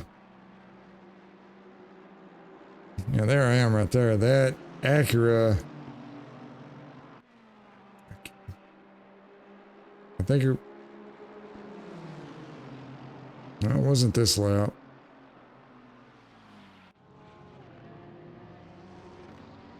It was just a clean pass.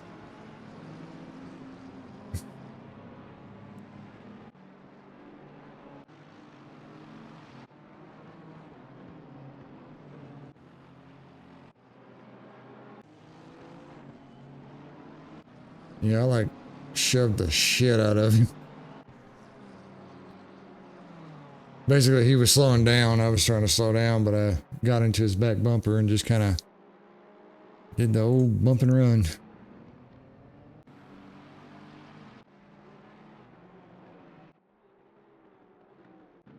Yeah, this is when he came into the pit. So it probably, I think it happened over here on this side. Let's try to find it. Be nice if this had like a feature to like any type. There was like a car collision on the replay, it'd automatically mark it for you.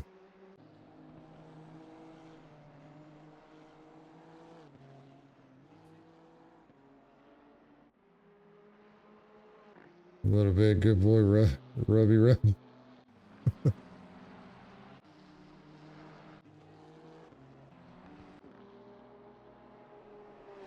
Yeah, I don't know where that's at.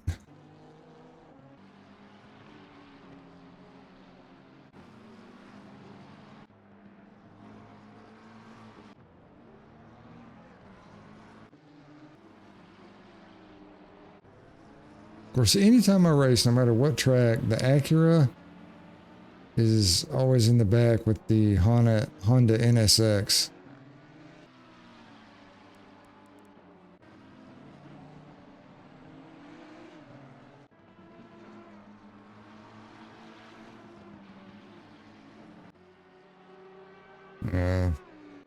It's further back, I feel like.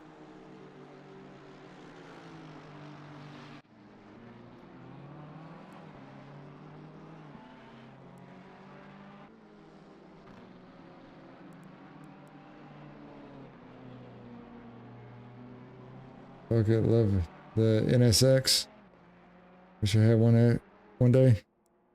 Oh, it's a good car. It's just for some reason on this game, I guess it's the difficulty I have it set at, but it's always more towards the rear.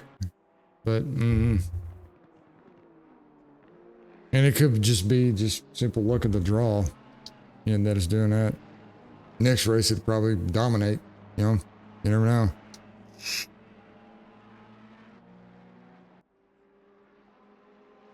Of course, with these races, the bop has to be, you know, so close together, so basically BOP, balance of power, so make sure all the manufacturers' cars are pretty much equal. So, if anything has to do more race tunes.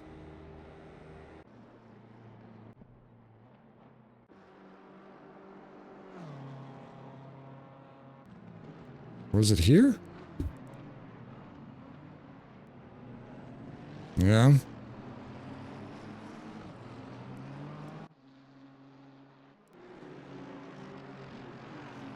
Yeah, there's the Acura. I think it was here, wasn't it? Next was build to kill Lambo and Ferrari, or the NSX was, yeah. You can also say the same thing about the Ford GT40.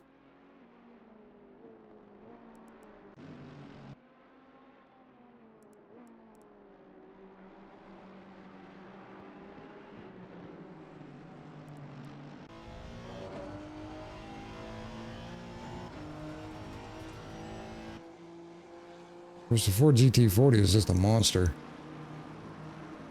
Ahead of his time? Yeah.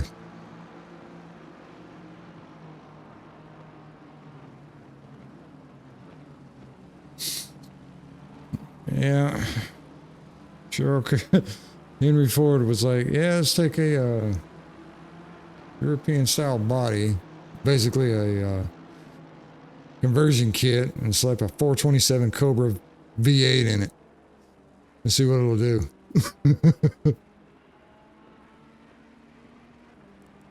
I guess it took me a little while to catch him.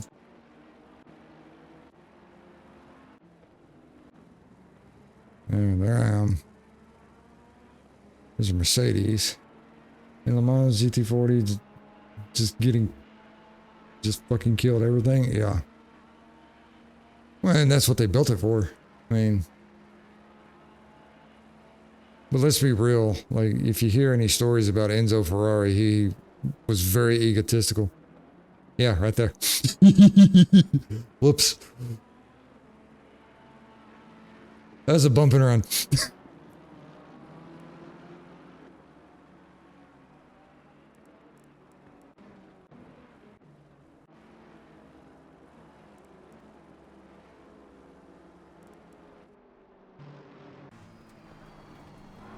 Yeah, just trying to slow down and I couldn't get out of the way in time. another story, and it is very real.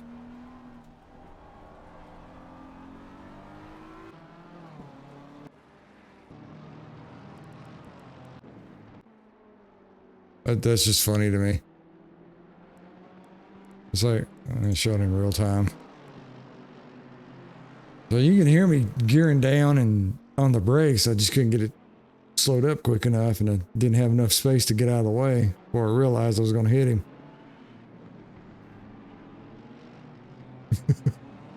You could tell I was on the brakes hard because them some bitches were glowing in the front.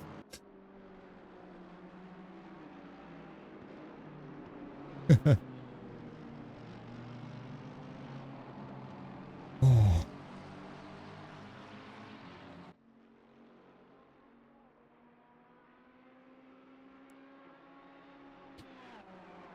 All right. Well, those were the three, quote unquote, major incidences on the track. But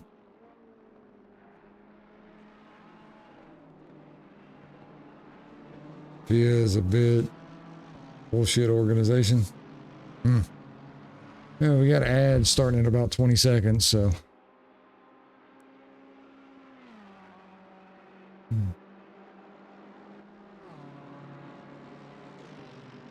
Or the FIA. I was thinking FIA, like Fiat. Yeah. No, FIA, FIA. Yeah. FIA banned a lot of cars.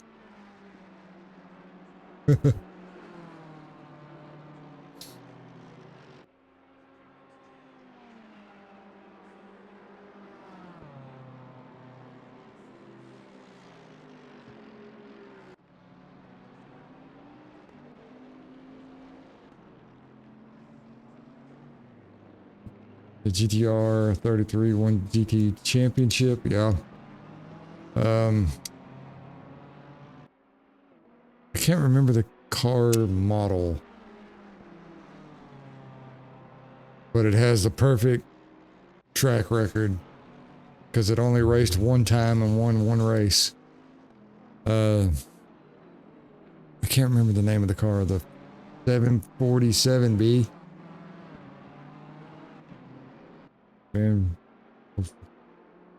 Mm-hmm.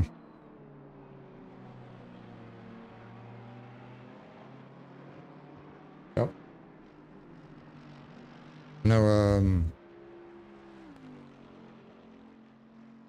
what was that car?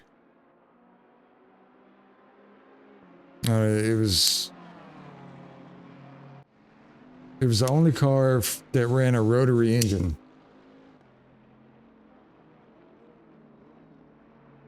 I can't remember the model though. Yeah, I can't remember the make and model, but it was the only car to run a rotary engine, and it smoked everybody. So badly so that they pretty much banned rotary engines.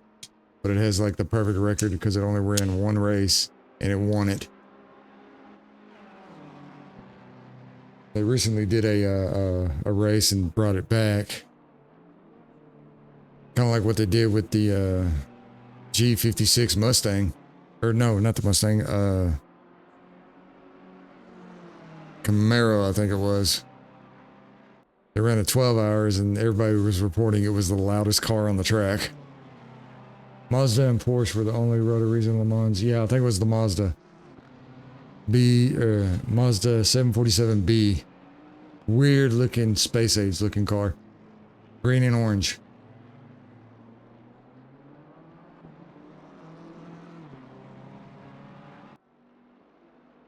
Oh, fuck that thing. Yeah. Yeah, it has that reputation.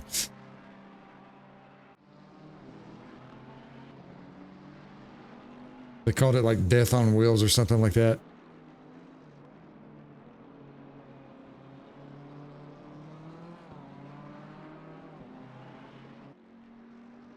No, I know exactly what you mean. Yeah.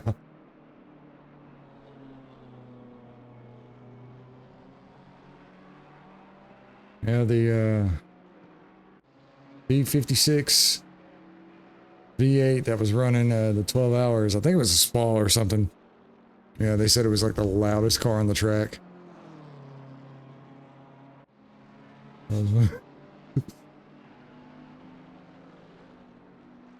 What did it have in it? Like a 'Cause I know damn sure it didn't. Was it a 350? 350 Chevy running straight exhaust on it. Basically, they had a NASCAR engine in it. No, 500, 700 horses, something like that. Imagine for this, they probably toned it down to like 500. Welcome back, everybody.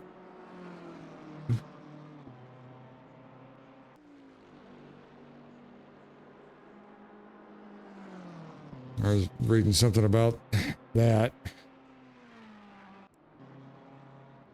They were bringing back, still sound lame next to the Mazda. Mazda just sounded, yeah, I don't know if there's a right combination of words to describe what the Mazda sounded like. It just, you had to hear it just to believe it.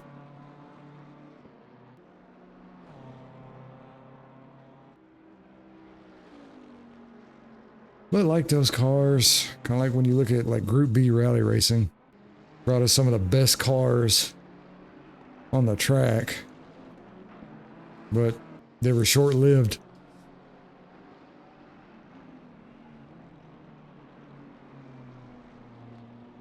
Because everybody wants to be safe. To be fair, to be fair, some of the cars that they came out with, due to the limitations on the rules, they made some pretty scary cars.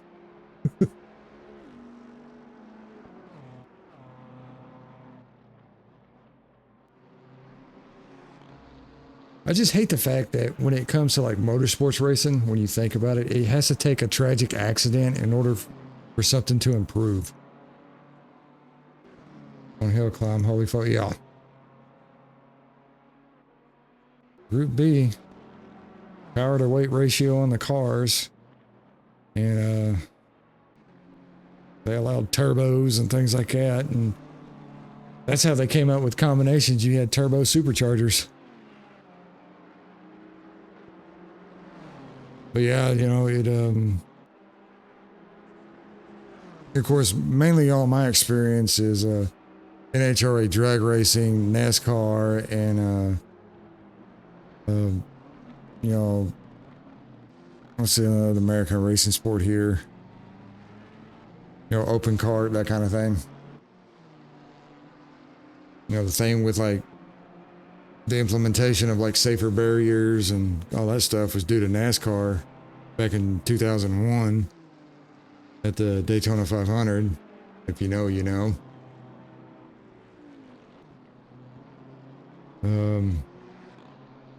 A lot of the safety stuff comes from NHRA drag racing. That improvements to like roll cages, things like that, kill switches. Just love the Peugeot 405, M16. Looks like it sounds like a gun. The MI16, yeah. Peugeot. Isn't that car from France? Because I used to sell them here over to the States until early 2000s. Something like that.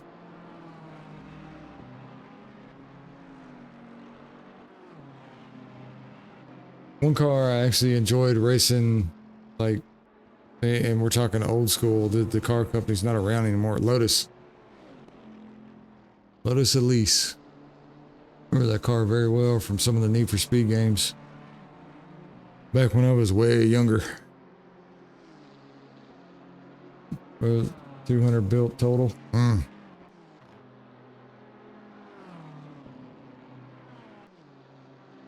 Yeah.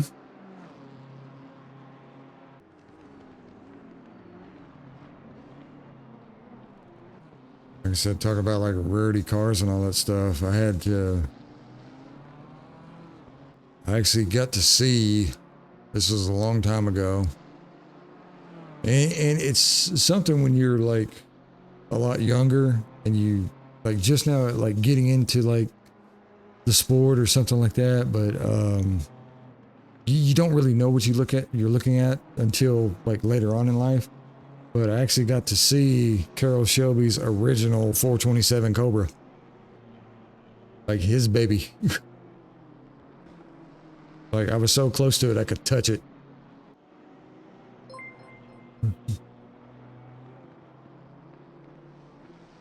Oh, what happened? Howdy. Thank you so much for the follow. I greatly appreciate it. Walnut. Thank you for the follow.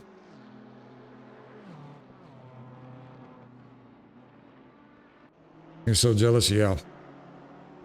Yeah, I could, of course I didn't touch it, you know, I kind of didn't know what I was looking at the time, but no, I actually saw legitimately in person Carroll Shelby's original 427 Cobra. And it looked so small, but it had that massive 427 in it. Didn't start it up or nothing, but wish it did. ACC looks fun. Yeah, it is. Like I said, this is pretty much the post-race breakdown, and I spend the time catching up on my chat and things like that. I just ran 1 hour of Monza. So,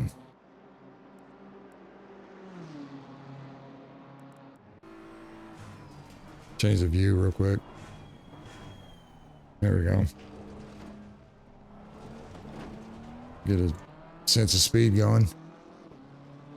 It's a ridiculously small car. Yeah. Monza's fun? Yeah. Monza is fun. It's a simple track, but technical when you think about it.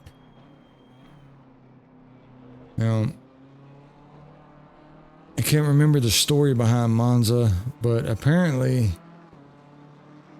I don't know if it had to do with an accident, but another thing that the FIA did was, I don't know if it was an accident or just something in general, safety-wise, I'm not sure, but I think at one time Monza had nothing but straightaways on it.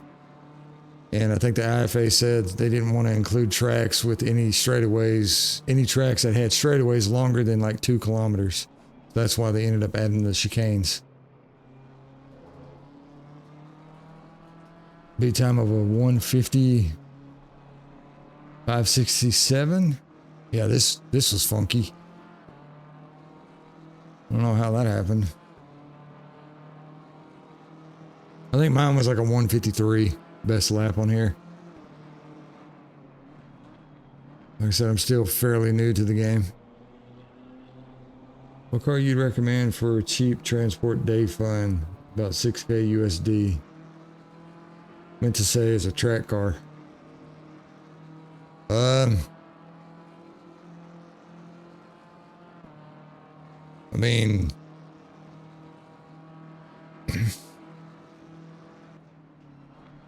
let's be real. When I'm thinking track car, 6K doesn't even cover the part of the engine. Yeah, like I said, I don't remember exactly why, but I believe Monza had to change and put those chicanes in because the straightaways were too long and they wanted to keep it on the circuit. I don't know the actual like reasoning behind it. We definitely have different markets. Yeah. Like I said, one car I want to get just as a cheap throw around, tinker with, and play with, something like the BRZ or, you know, something along that lines. Just something little simple 4-banger, 6-speed manual, something to throw around the track if I want to, Fast and Furious it. Because I can promise you right now, you ain't getting no V8 engine for no 6K. Not a good one anyways. Maybe a ragged out old farm truck. I got that time in Monza in a Ferrari 296 GT3. Nice. That's a good one. My only issue with Ferrari, and like I said, this has really nothing to do with the car. Well, kind of. My main issue with Ferrari is essentially its creator. If that makes sense. Ferrari's a great car.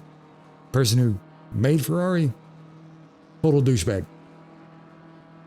And I don't like the fact that Ferrari will put you on a blacklist if you modify their cars because they see them as works of art. No, fuck you. I spent $1 million to a car. If I want to throw underglow on that bitch, I will.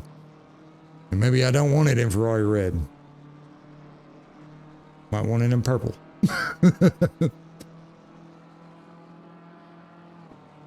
But really, that's my only issue with Ferrari. Ferraris are great.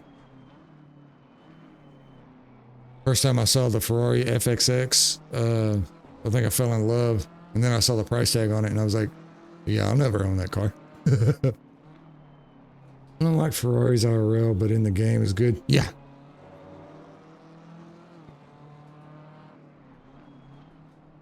I said that's my only issue with Ferraris IRL and in game. I kind of like German manufacturing. Kind of went with the BMW. I was originally driving a Porsche, but I'm not really good with mid-engine cars. So I was like, oh yeah, BMW. It's a front engine rear wheel. So I could get a Dodge Dart 400 horsepower-ish for 4K. There you go. So you have a box with a mid V8. Okay. After that FSX price tag, I was like, yep, no.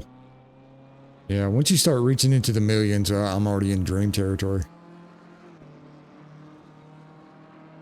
I said my dream car to own would be a 1969 Pontiac GTO Judge, but that'll never happen.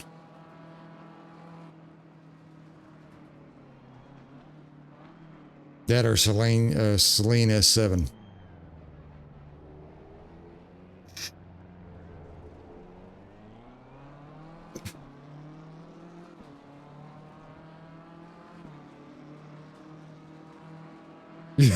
Have a good taste, yeah. Well, I mean, I like cars.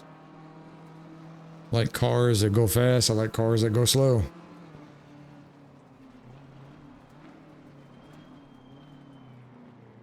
And like I said, I mean, you get me in a $1,000 beater, I have just as much fun driving it as anything else. A car I would get head for is a Pontiac Firebird. I had a Firebird at one time, 73 model. It was an old junker, but it pretty much sat in a pasture for 40 years. And basically they were cleaning it out, and I just asked my uncle if I could have it, because I think it was like 14 or 15 at the time. No engine, didn't run, but you know, I pretty much spent my time just, you know, taking parts off the car just to understand how things worked. I said it had part of an engine, all of its cylinders, and didn't have any heads on it, nor did it have a carburetor, but it had an intake. So engine was stripped for parts. I was such a Hasselhoff fan as a kid. I'm talking about kit.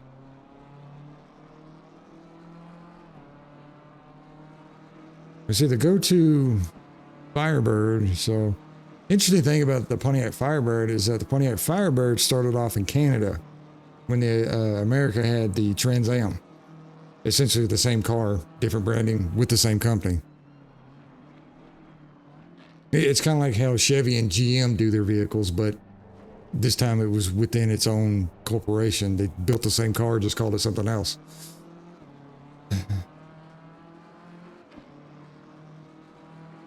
So, and the one that everybody wanted in either the Trans Am or the Firebird, which mine had it in it, was the Formula 400. Now, if you had a Trans Am, more than likely you had the Formula 455. I appreciate the hydrate. Let me get that real quick.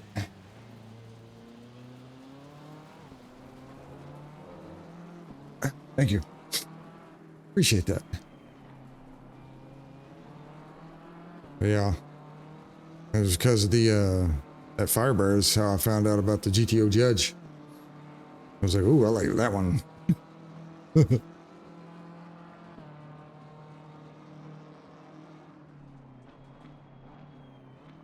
I said Chevys are nice, but I've seen Chevy vehicles in so many movies and all that kind of stuff. I'm kind of sick of seeing Chevy. Oh, don't get me wrong, fabulous cars. The Camaro, the Nova, you know, Corvette, all fabulous cars. But when you see them every day and every night in TV ads, movies, you know, and everybody has to have one, especially if you're retired in your 70s, you have to have that Corvette to go 45 miles an hour in the left-hand lane. You know, you just, the car itself is not, you know, it's not oversaturated. It's the fact that they're easily accessible. Gonna go get a drink of milk. All right. Welcome back. So that's my issue with Chevy. Of course, with GMC.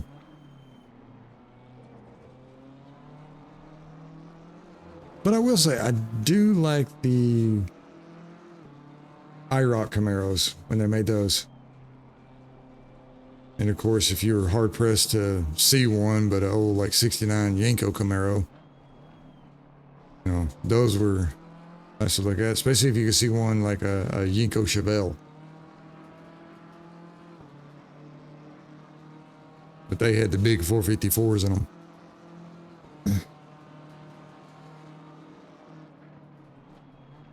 Largest production engine ever put in a vehicle, I think, is owned by Oldsmobile, and I think it was like a 504 cubic inch. Damn thing made 380 horsepower. You know that was a gas guzzling sumbitch.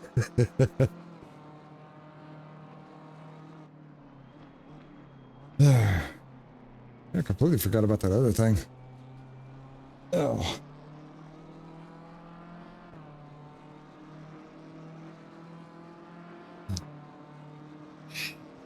I like a just chatting screen for, you know, race enthusiasts.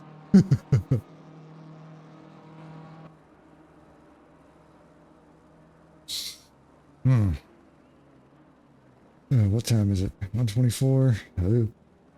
Yeah.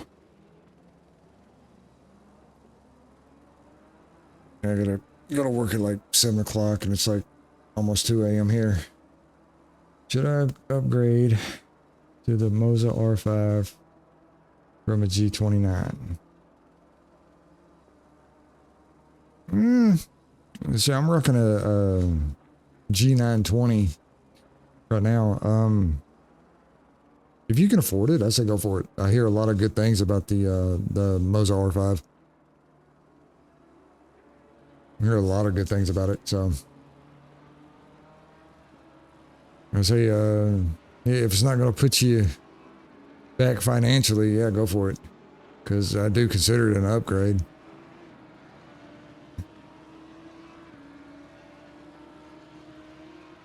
Now, if I get something like that, I'm going to do full racing sim, chair, everything like that. When you have the money, yeah. Like I said, when it comes to stuff like that, you know, get what makes you happy, but don't put yourself in a financial burden. That would be my #1 advice. Never put yourself in a financial burden just for something, just for an upgrade. I know that all too well.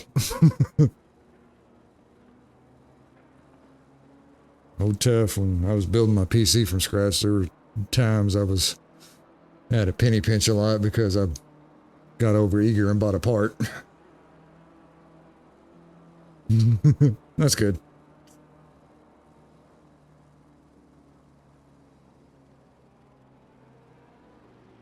67-minute race. Not bad.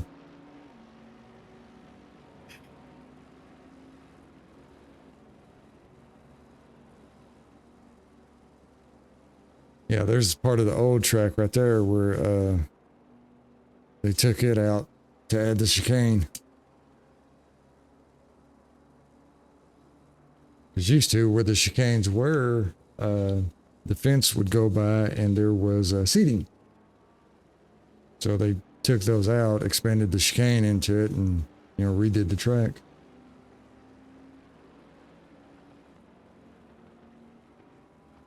There's one racetrack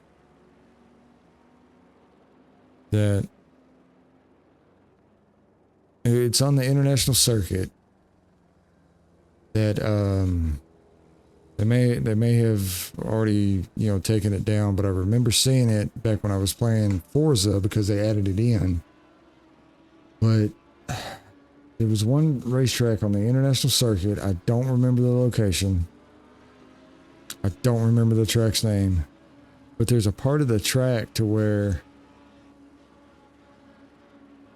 they redid the banking from the 1960s or something, and it was so intense that it literally looked like a wall going around the track almost. It was such a steep banking. And I think there was a pretty bad accident on it because the cars were going at such high rate of speed that they pretty much they reconfigured the whole track, and I don't remember the name of it. I don't know, just random memory that popped in my head from all the racing games I played.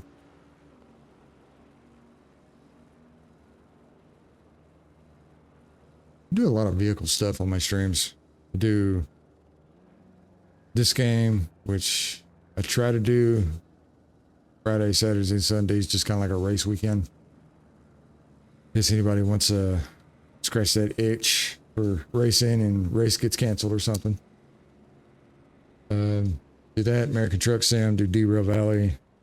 And there's actually some games I play off stream that I want to play for stream, but I don't know how well they'll do. Like a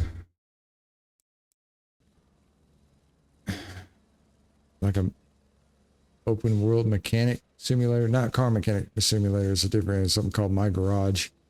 I have that, and then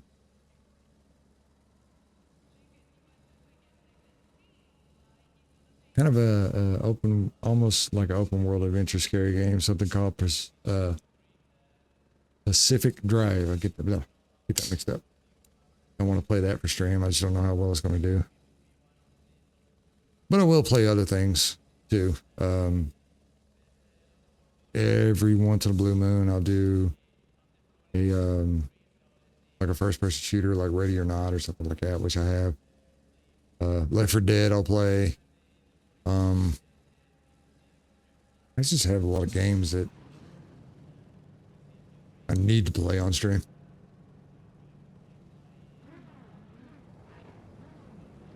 Open world games get a little bit on board. Yeah, when it comes to open world games, you have to kind of like,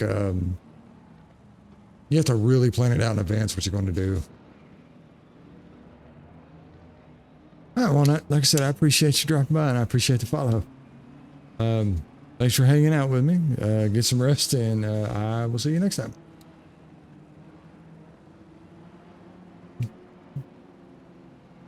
Like I said, it's car mechanic simulator, but you can walk around. But I was thinking about doing some one-offs. There's Contractville to where you can like build homes. Like, think the house building in The Sims put into an open world. That's Contractville. But I don't think it's going to have a following.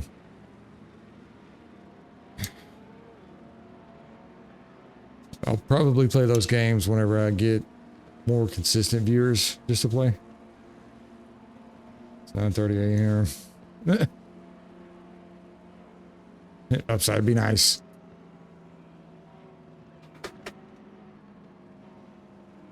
It's 1:30 in the morning here. What y'all talking about? I ain't even been to bed yet. I gotta work at 7, so nah.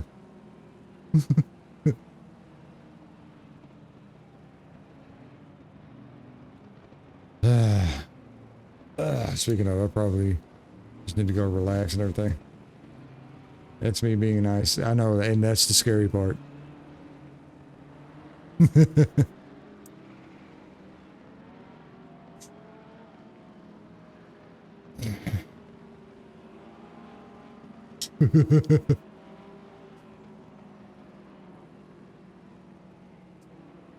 All right. Let me out of here. All right. And quit. Top 10 finish. That was a good race tonight.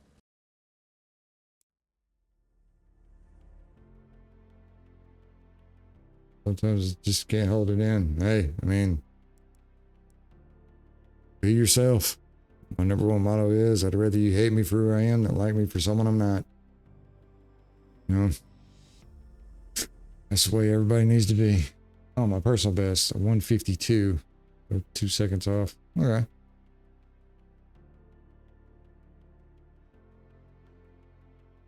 All right. So what track should I study for next? I'm not doing any racing tonight or practicing or nothing else. I'm just kind of...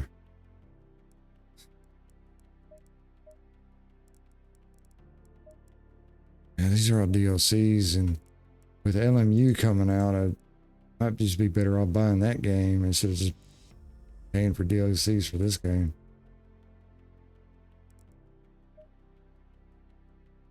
Spa. I hear a lot of people like Spa, but I've never raced on it on this game. I've raced on it before, but not on this game. Silverstone. This one pissed me off. Or no, it was this one, the Paul Ricard one pissed me off. Spa is a good track. I see a lot of people race it. This one just fucks with my head. This one just fucks with my head bad. I just hate Silverstone. Yeah. I can kind of see that. I mean, I already tell this right here would trip me up because you're coming out of a chicane getting speed and then you have a sharp, almost 90-degree left. Then this one, you go into your outward turn like that. So you go past your actual turn, which you might as well just... It's a wonky S because I'd rather the track come out this way and then work its way back in and then just hook and go get rid of it. Basically take that and move it down here. That looks like a no. Leading into that no. That's a high-speed turn. This is just a... This is just a clusterfuck.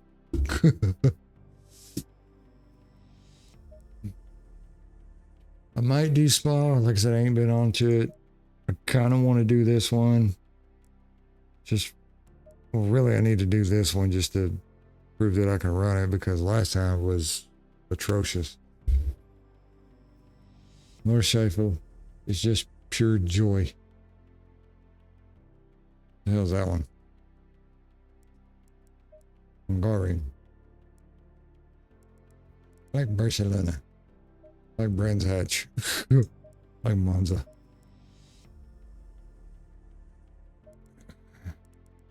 Woodland Park, Middleton. All these good tracks, but...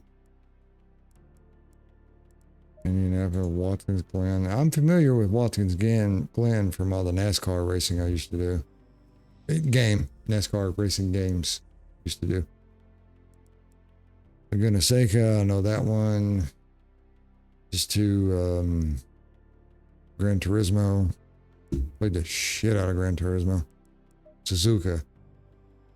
I'm halfway tempted to get the DLC just so I can get this track. I'm absolutely horrible at this track, but I love it so much.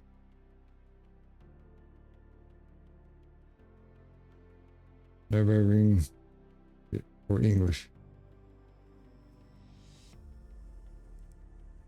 Told you how much I know. That one looks interesting. South Africa.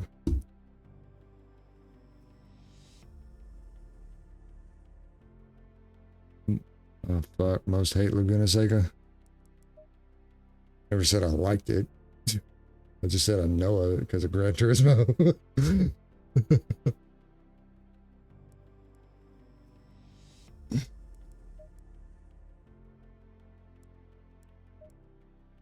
Coda. I'm not familiar with Coda. Circuit of the Americas or whatever.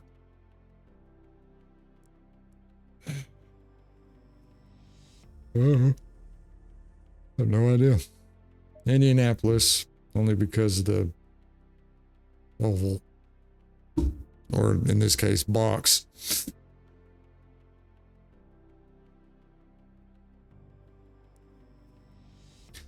Remember, there was a deal. Gosh almighty. Thanks, Bess. How you doing? Hope you're doing well. Locked a memory when we're in GT1, you had to drive it with fucking Dodge Viper. You good? Nice. Fuck, I hated that. Yeah, Dodge Viper GTS ACR. It's a damn good looking car. I mean, I can't lie on that. Dodge Viper GTS ACR is a damn good looking car. But my God, is it a handful when, like, anytime I've ever driven that on any racing game that I've played, it's just, yeah, I'd rather fight a bear naked in the woods. The cross is made in Italy, ACR.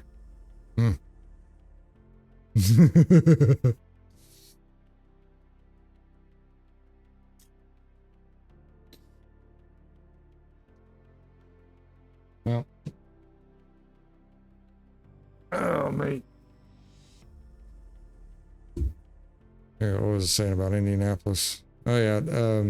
They were doing F1 on the cars or something like that, and they were trying to run the full track in Indianapolis, I think. And the cars were generating too many G's. And the drivers were risking, like, passing out because they were going so fast around the track. I was literally made it. License deal with Lamborghini. I'll pick a Lamborghini any day of the week. Thing can be neon pink and I'd drive that sucker everywhere. Love Lamborghini. I want a Murcielago so bad. Lamborghini's biggest boat that they manufactured, but I want one.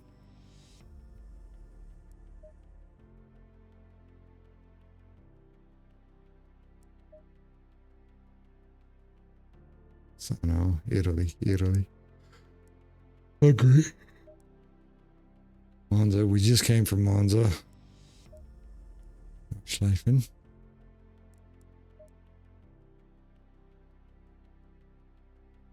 I feel like tomorrow I might do that track. I don't know. Like I said, I'll more than likely end up racing tomorrow. I'll just play something, you know, just to stream it.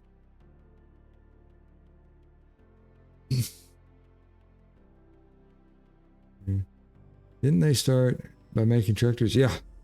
1965 tractor. That's how I know Enzo Ferrari's a douche. I said that Ferrucci Lamborghini, when he was in his tractor deal, he was making a lot of wealth because he was a very successful, you know, farm machine manufacturer. So much so that he always wanted a Ferrari and he built one. And the story goes, Ferrucci Lamborghini was so pissed off at how his Ferrari, like the maintenance on it and stuff like that, he went to Enzo, basically said, hey, you know, Ferrari, fix your shit. And Enzo basically told him to, you know, fuck off. And that's what he did. And so Lamborghini ended up, you you know, well, I'll show you how to make a car. He took all of his wealth and everything, and he made I think the first car he made was a Lamborghini Merv, MIRV. It's not a story, it's a fact. Oh yeah, that's what I mean. I mean, I live in America, okay? Like, I can only go off a hearsay. I think his first car was the Lamborghini Merv, MIRV, and ever since he started making supercars. I said I'll take a raging bull over a prancing pony any day.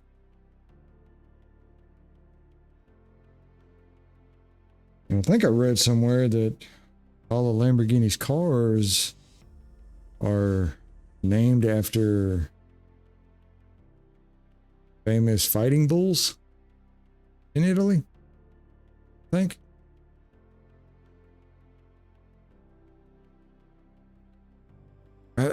I'm thinking it's the bulls that they're named after. Yep, okay. Yeah, I know some things. I was not all stupid, I swear. Me didn't do too good well in school, but I was eventually passed under my own merits.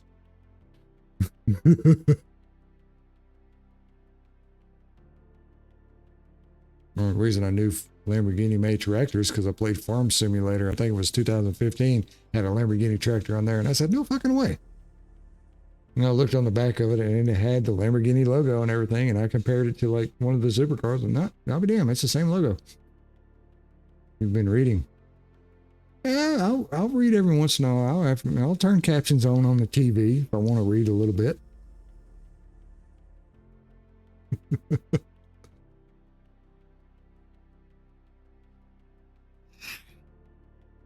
Yeah.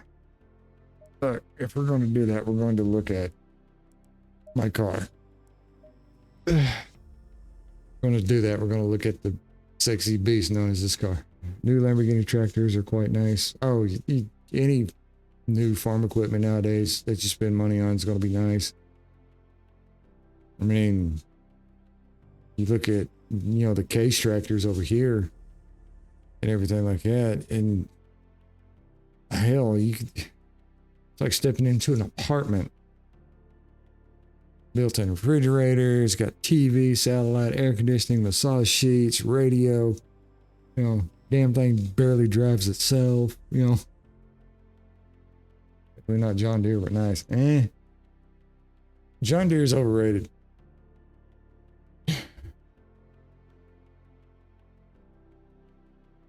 John Deere, kind of like the Ferraris of the farming world.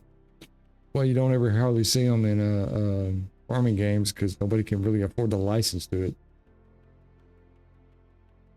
That's why you play any game that has a motorcycle in it, and the motorcycles all sound like ass because Harley Davidson had to fucking, do the copyright to the sound of their motorcycles. So if you want to use the sound of their motorcycles, you got to pay an ungodly licensing fee. Those are expensive as fuck. Yeah. Mostly you're paying for the brand. I hate it. I like motorcycles. I like to play. If I have the option to ride a motorcycle in a game, I want to ride a motorcycle in a game. But it doesn't sound like a damn motorcycle. Why? Because Harley Davidson made it to where you have to have copyright licenses just to use their damn sound because it's so unique. It's a fucking 2-cylinder with a straight pipe, bro. It's not that unique. I can go out there with a Dremel and cut the mufflers off on a fucking motorcycle and hollow out the tubes, and it sounds just like it.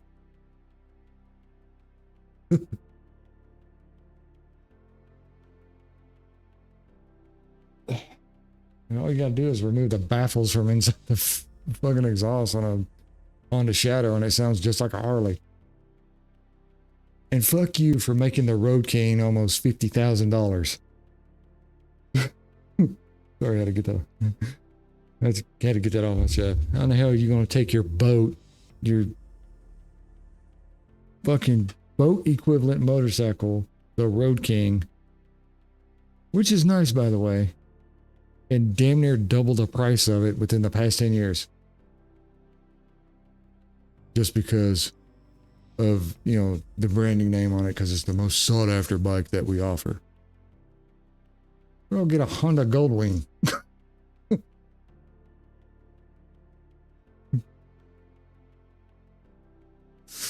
How the hell did I get on this rant?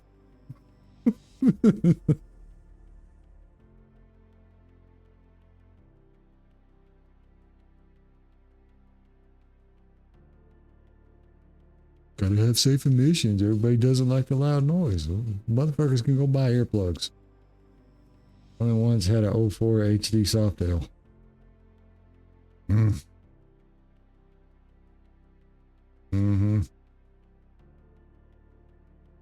I just want a cruiser. I don't even want a crotch rider. I just want a cruiser. I just want it to sound like I'm doing 100 miles an hour when I'm going to go check the mailbox, you know? Well, I mean, it is a Softail though, so it's actually, you can't deny that Softails are pretty comfortable to ride for motorcycles. Because if it was a rigid frame or a hardtail, you know, yeah, it's going to have lumps in it. You hit a pebble. Buy that damn Goldwing. Actually, I thought about getting like a Honda Shadow. Be more my style. First thing I'm taking off of is going to be the bug shield. Oh, damn bug shield. You can give it damn. It's supposed to protect my face from hits. What the helmet's for? I look like a nerd. Take the bug shield off.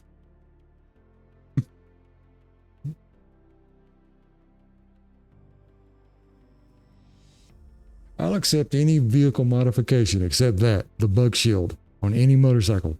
Take that shit off. It looks hideous. I guess. Remember, American, I don't know anything. I'll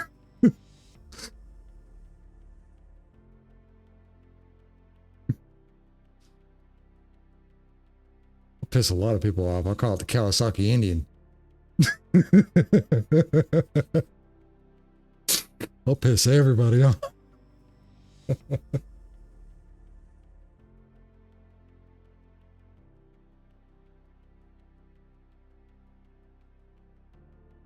want to piss off any Mercedes owner. You just start naming the vehicles. Yeah, this is the Mercedes C, yeah, the CL 855 class. Oh yeah, I call that the Mercedes Booger.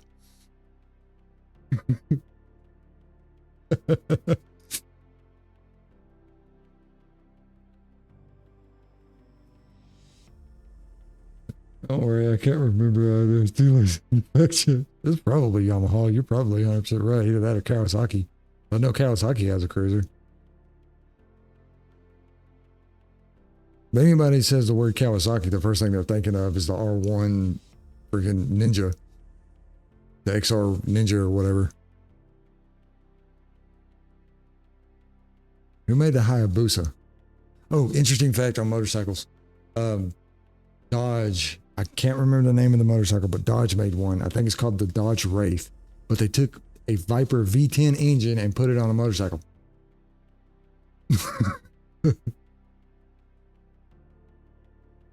They said technically, this is paper information. Technically, the bike can go over 400 miles an hour. Technically, no one's ever done it physically, but on paper, it states that the bike can go over 400 miles an hour. But yes, they took a Viper V10 engine, put 4 wheels on it, not 2, but 4, but they put them close together because the engine is so fucking wide that 2 little bicycle wheels are not going to hold it up. Yeah, but they took a V10 800 horse engine and turned it into a motorcycle, essentially. Engine on wheels, essentially, is what they did. So many new A-Class. Love the fuck out of them. As it's a Renault. Ah, the new A-Series. Mercedes asshole. Everyone that drives one acts like an asshole. You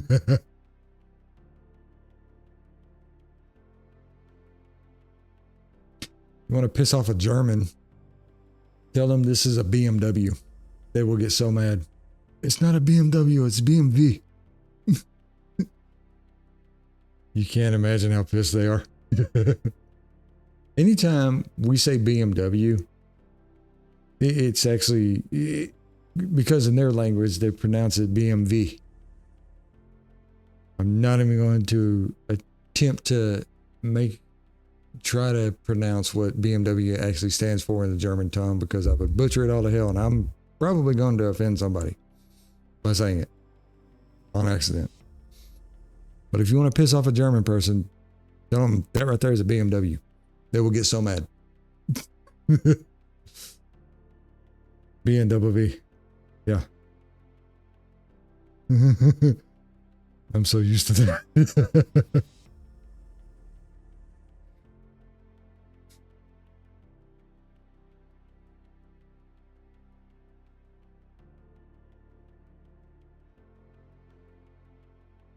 Another good Mercedes.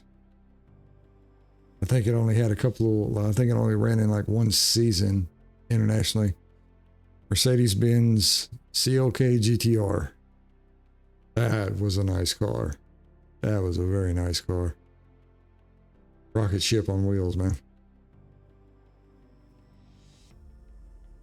What a time to be alive. You get to see all these great cars from like yesteryear to, all the stuff that they're coming out with now. Like when you think about it, it's like it was funny. Like some of the cars that they made back then were just so downright powerful and nasty that some of the cars that they make today can't even keep up with them.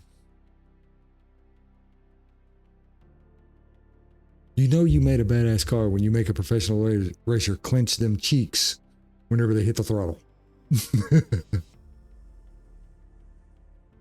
I think we were talking about this earlier.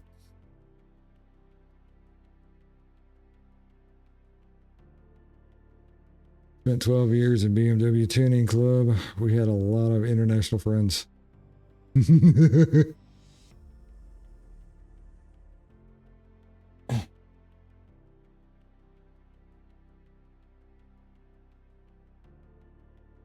can take the acronym of BMW and I can Americanize it into modern slang.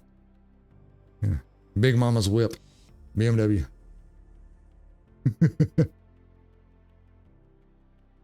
Big Money Whip. Badass Money Whip. Crazy how friendly everyone was. Huh? I mean, it's the car, car clubs or the car community or the gun community. It doesn't matter. Like, we're probably some of the most friendliest people you'll come across.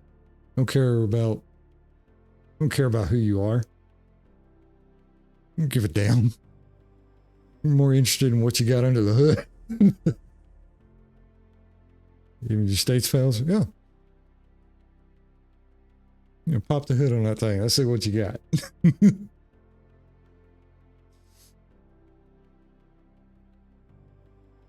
don't care if you drive a multi-million-dollar car or you come to a car meet with your bucket and you just put in, new seats and you're proud of it because you did it yourself. We'll celebrate that shit, man. We will celebrate that shit. I did it myself. First time ever doing it. Nice. And usually what will come after that nice is, hey, if you need anything else, man, let me know. I'll be more than happy to help you out with it. Tell me I'm lying. Tell me I'm lying.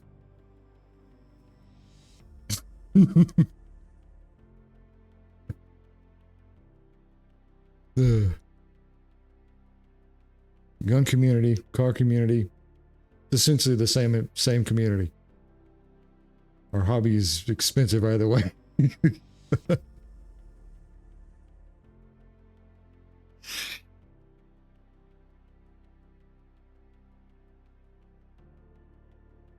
You're just correct.